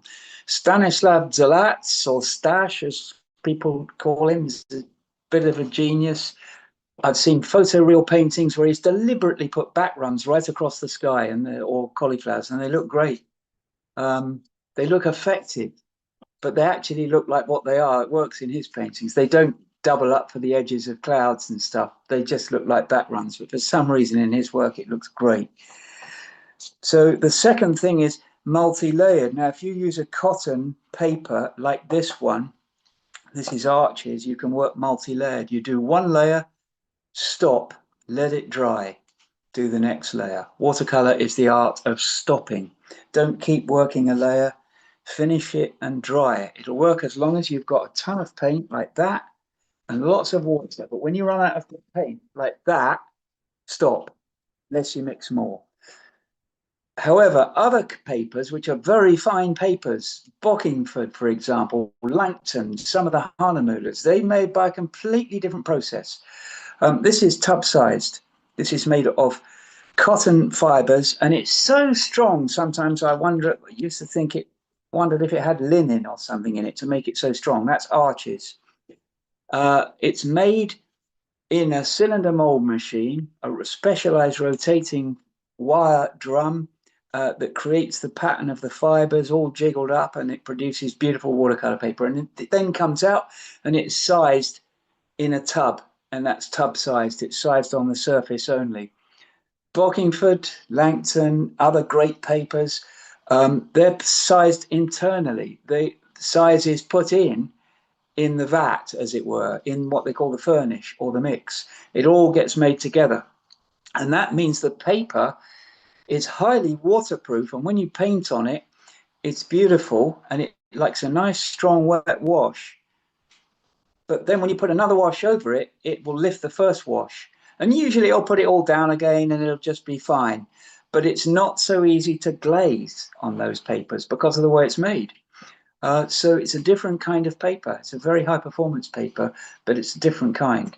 So if you're having difficulty with multi-layered on Bockingford, some people prefer to work like masters like James Fletcher Watson, Ray Campbell Smith, Edward Wesson, one layer, put on and leave it. Ron Ranson also used to do that. So there you go. Two issues, layers and cauliflowers. Thank you for those additional advice that we got there. We have another question, which is regarding materials / technique, which is from Sima. What difference does the sword liner have compared to a regular liner? So why do you Fantastic. that? I'll just show you just a quick demo of the sword liner and what it does. So sword liner just wants to paint trees. It was a signwriter's brush. So here we go with the sword liner. I'm hoping you can see it. Tree, branch, branch, branch, branch. It just wants to paint trees. They're quite stylized, but they're very beautiful. But you can knock out trees. You can paint trees easily, and it will do these very stylish branches just because that's all it wants to do. You know, that's what the sword liner does. So you can, and also the other thing is when you finish a painting, you can go like that throughout and do the plethora of branches like that, squiggles, and it's very convincing. This is ox hair, natural fiber, but I have noticed that a very fine synthetic one Rosemary gave me to try out, that worked really well. So, you know, you don't have to have a natural fiber one because they're long fibers, they perform. And it looks like that. And a dagger doesn't have such a steep line on it. It's a shallower line, the dagger. This is a sword liner. Thank you for that. I want to take notes. I didn't know that it was such a big difference between that and a dagger. So I thought those were synonyms. So thanks for that clarification. We have a question from Terry, which is, would you recommend that a beginner watercolorist practice loose painting first before attempting realism, or the reverse? or is it recommended to try them interchangeably? What is your experience as a teacher of watercolor and painting, Joe? It's a big question, and there's a simple answer. I noticed that a lot of Russian masters were absolutely great painters because they were trained from very young, but they tended to not allow them to use color until they've mastered value, which is great thinking. And then later on, because the government was sponsoring painting, it put a lot of effort into training great painters from all over the place. They go to St. Petersburg, but then they were hardworking artists, and they like all artists who are hardworking, they painted what they were paid to paint, just like working for an advertising agency in the UK, really. But it meant that I was talking to a Russian emigre painter, and he was explaining to me that the sheer discipline and the sheer of painting what you're requested to paint, and also being trained in this way, tended to stifle a bit of creativity.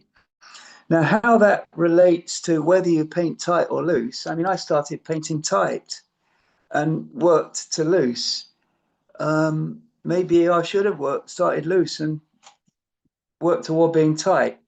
But then as a child, we start learning to paint when we're children, and we start very loose as toddlers, 2-year-olds and 3-year-olds, and we just enjoy putting paint on, and then we walk away and don't look at it again. And the grandparents look at that picture forever. And then by the time you're 9, 10, 11, girls and boys, they're painting very, very tight and very accurate. So we're going to do that anyway. So I suggest start tight and loosen up, because we do it anyway. It's unavoidable. And I paint too tight when I'm trying to be loose. I do my best to loosen up, but sometimes there's a lot to be said for painting tight. And but also there's a lot to be said for painting loose. It's a big question. Well done. Well, who said that? That was Terry asking that question. Terry. Yeah, Yeah, and we could continue talking and having a philosophical discussion. yeah, exactly. So I learned to Absolutely. really draw by I used to do accurate drawings of locomotives.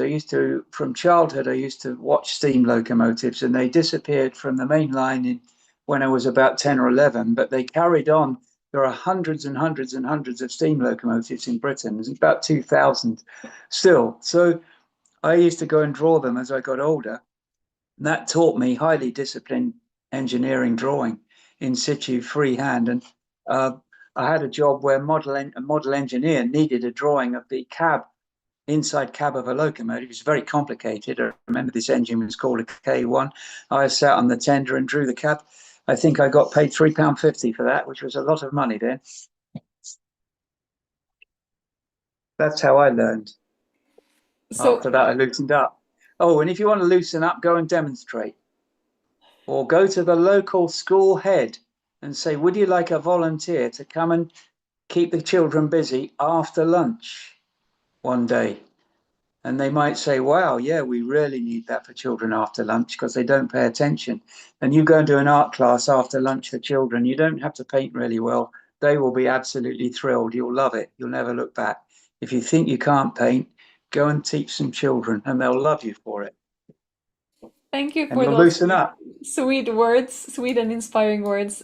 We have spent a lot of time together, so I'm gonna Now, leave one final question, which is exactly what you're doing now. How do you I'm remove going to masking fluid? take off the masking. So the masking is going to come off. I've washed my hands fairly thoroughly. And when the masking comes off, we get a new pattern. I have to be very careful in the light area to make sure my hands are clean. Otherwise, it messes it up terribly. So that's good. I mean, I'm surprised by how well that's come out. Now, what I have to do is literally, you see these holes here, I have to literally dump the color back in, but that's it, done. And then up here, I've got to find that right color blue. So probably got some on the palette. There you go. That's filled those in. No problem there. Need a little bit more color in here. So you just literally fill in afterwards, and that sorts it out. So we need a little bit of this crimson color in there, and that sorted that out. You just literally can't see it. You like that? That's and that's Wow. amazing. It's worked out better than I thought. I mean, usually you tear the painting apart and you have to repaint it. But Yeah, what you this can just do, created that spark immediately. As soon as you took it off, it was so much more texture yeah. and so much more And then brightness. where there are branches, you can put those through as well. But actually, it's kind of, I'm going to look at it in the mirror. There's the mirror, and I'm looking at it in the mirror. And yeah, that seems to have worked really well. So masking gives you a special thing that other stuff doesn't. Now this will knock a few holes in here, and then we probably will have to sort this out. But not much. No, that's fine. Look, so I'll show you how this works. We'll get a brush. We'll fill in there. We can put some, where you've got nice sky holes here, we can actually, that's tree behind that. I can see that. So we do that, we fill that in, but then we can put across branches like that across the sky holes. And then just here, I'm not sure what's happening in there. I've really no idea. So here, I need to do something. So what we'll do is we'll touch in some of those, and that will bring it back. Okay, that's fine. Now what I need to do is just put in branches. So that will just bring that back and restore it and make sense of it. Thank you for sharing everything from the various sketching tips all the way throughout after the masking is removed. And the final touches really made it spark even more. Like now it's so vibrant. Yes. So, And now we've got to take the tape off. I've got to get the tape off it. So I'm just looking for a clean rubber. I've just found a clean rubber in this very big pot of stuff. And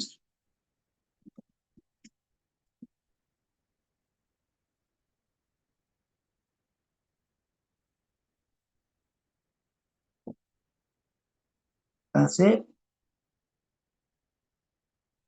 So this is the masking fluid coming off.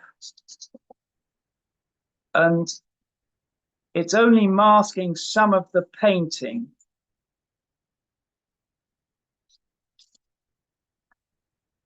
And this masking fluid is getting a little bit old.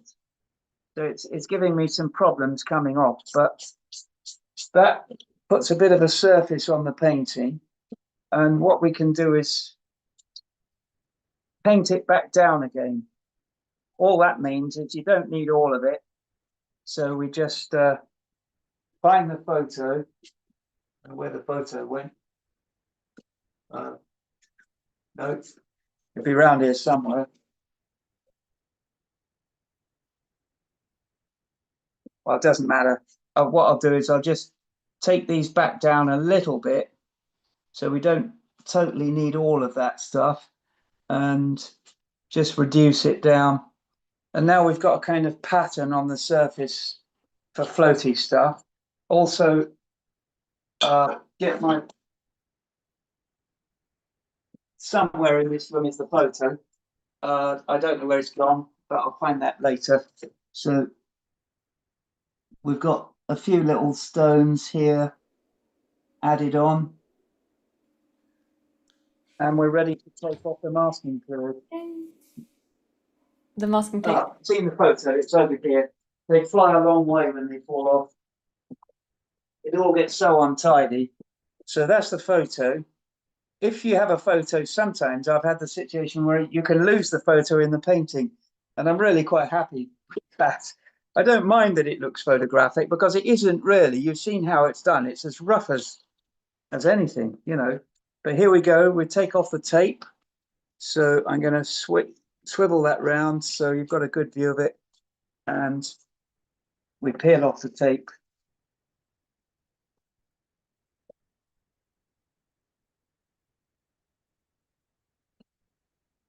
And that's the finished painting.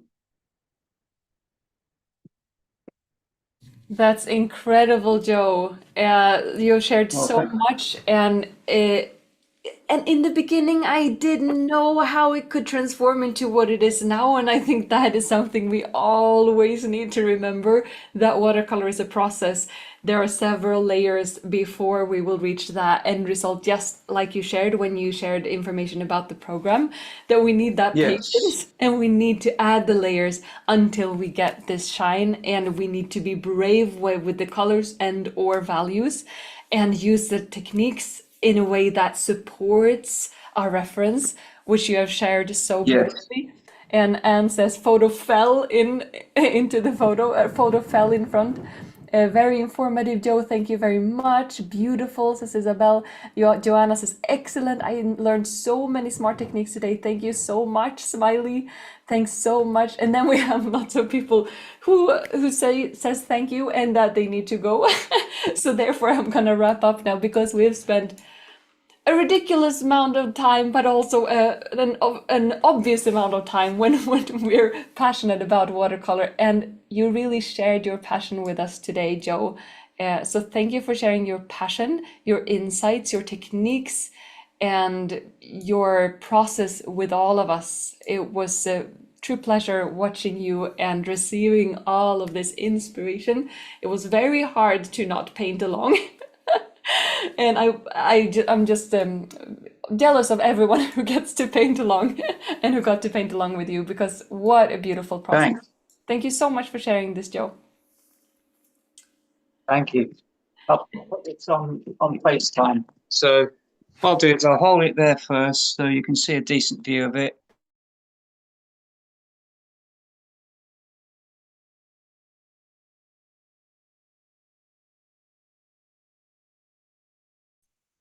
Wonderful. And then You you can can screenshot at email, your end if you want. you In can half just, an hour, an hour, you can email simply that go for to, Constantine. yeah, you can email that to the team so that people will have Yes, I'll that do as a that. reference. Yeah. Big thanks, Joe. And also thanks So to everyone who am I in stayed with shot us. all right there? Yeah, now we can see you. Thank you so much, Joe. That was a marvelous experience to take part of. Thank you. Sorry about the laptop. Yeah, we made it work. So huge thanks to Bye-bye. everyone. You did. Take I'm care. really grateful to you. Thank It you. was so much fun. Thank you so much. Take care. Bye bye. Thank you. Thank you. Bye-bye.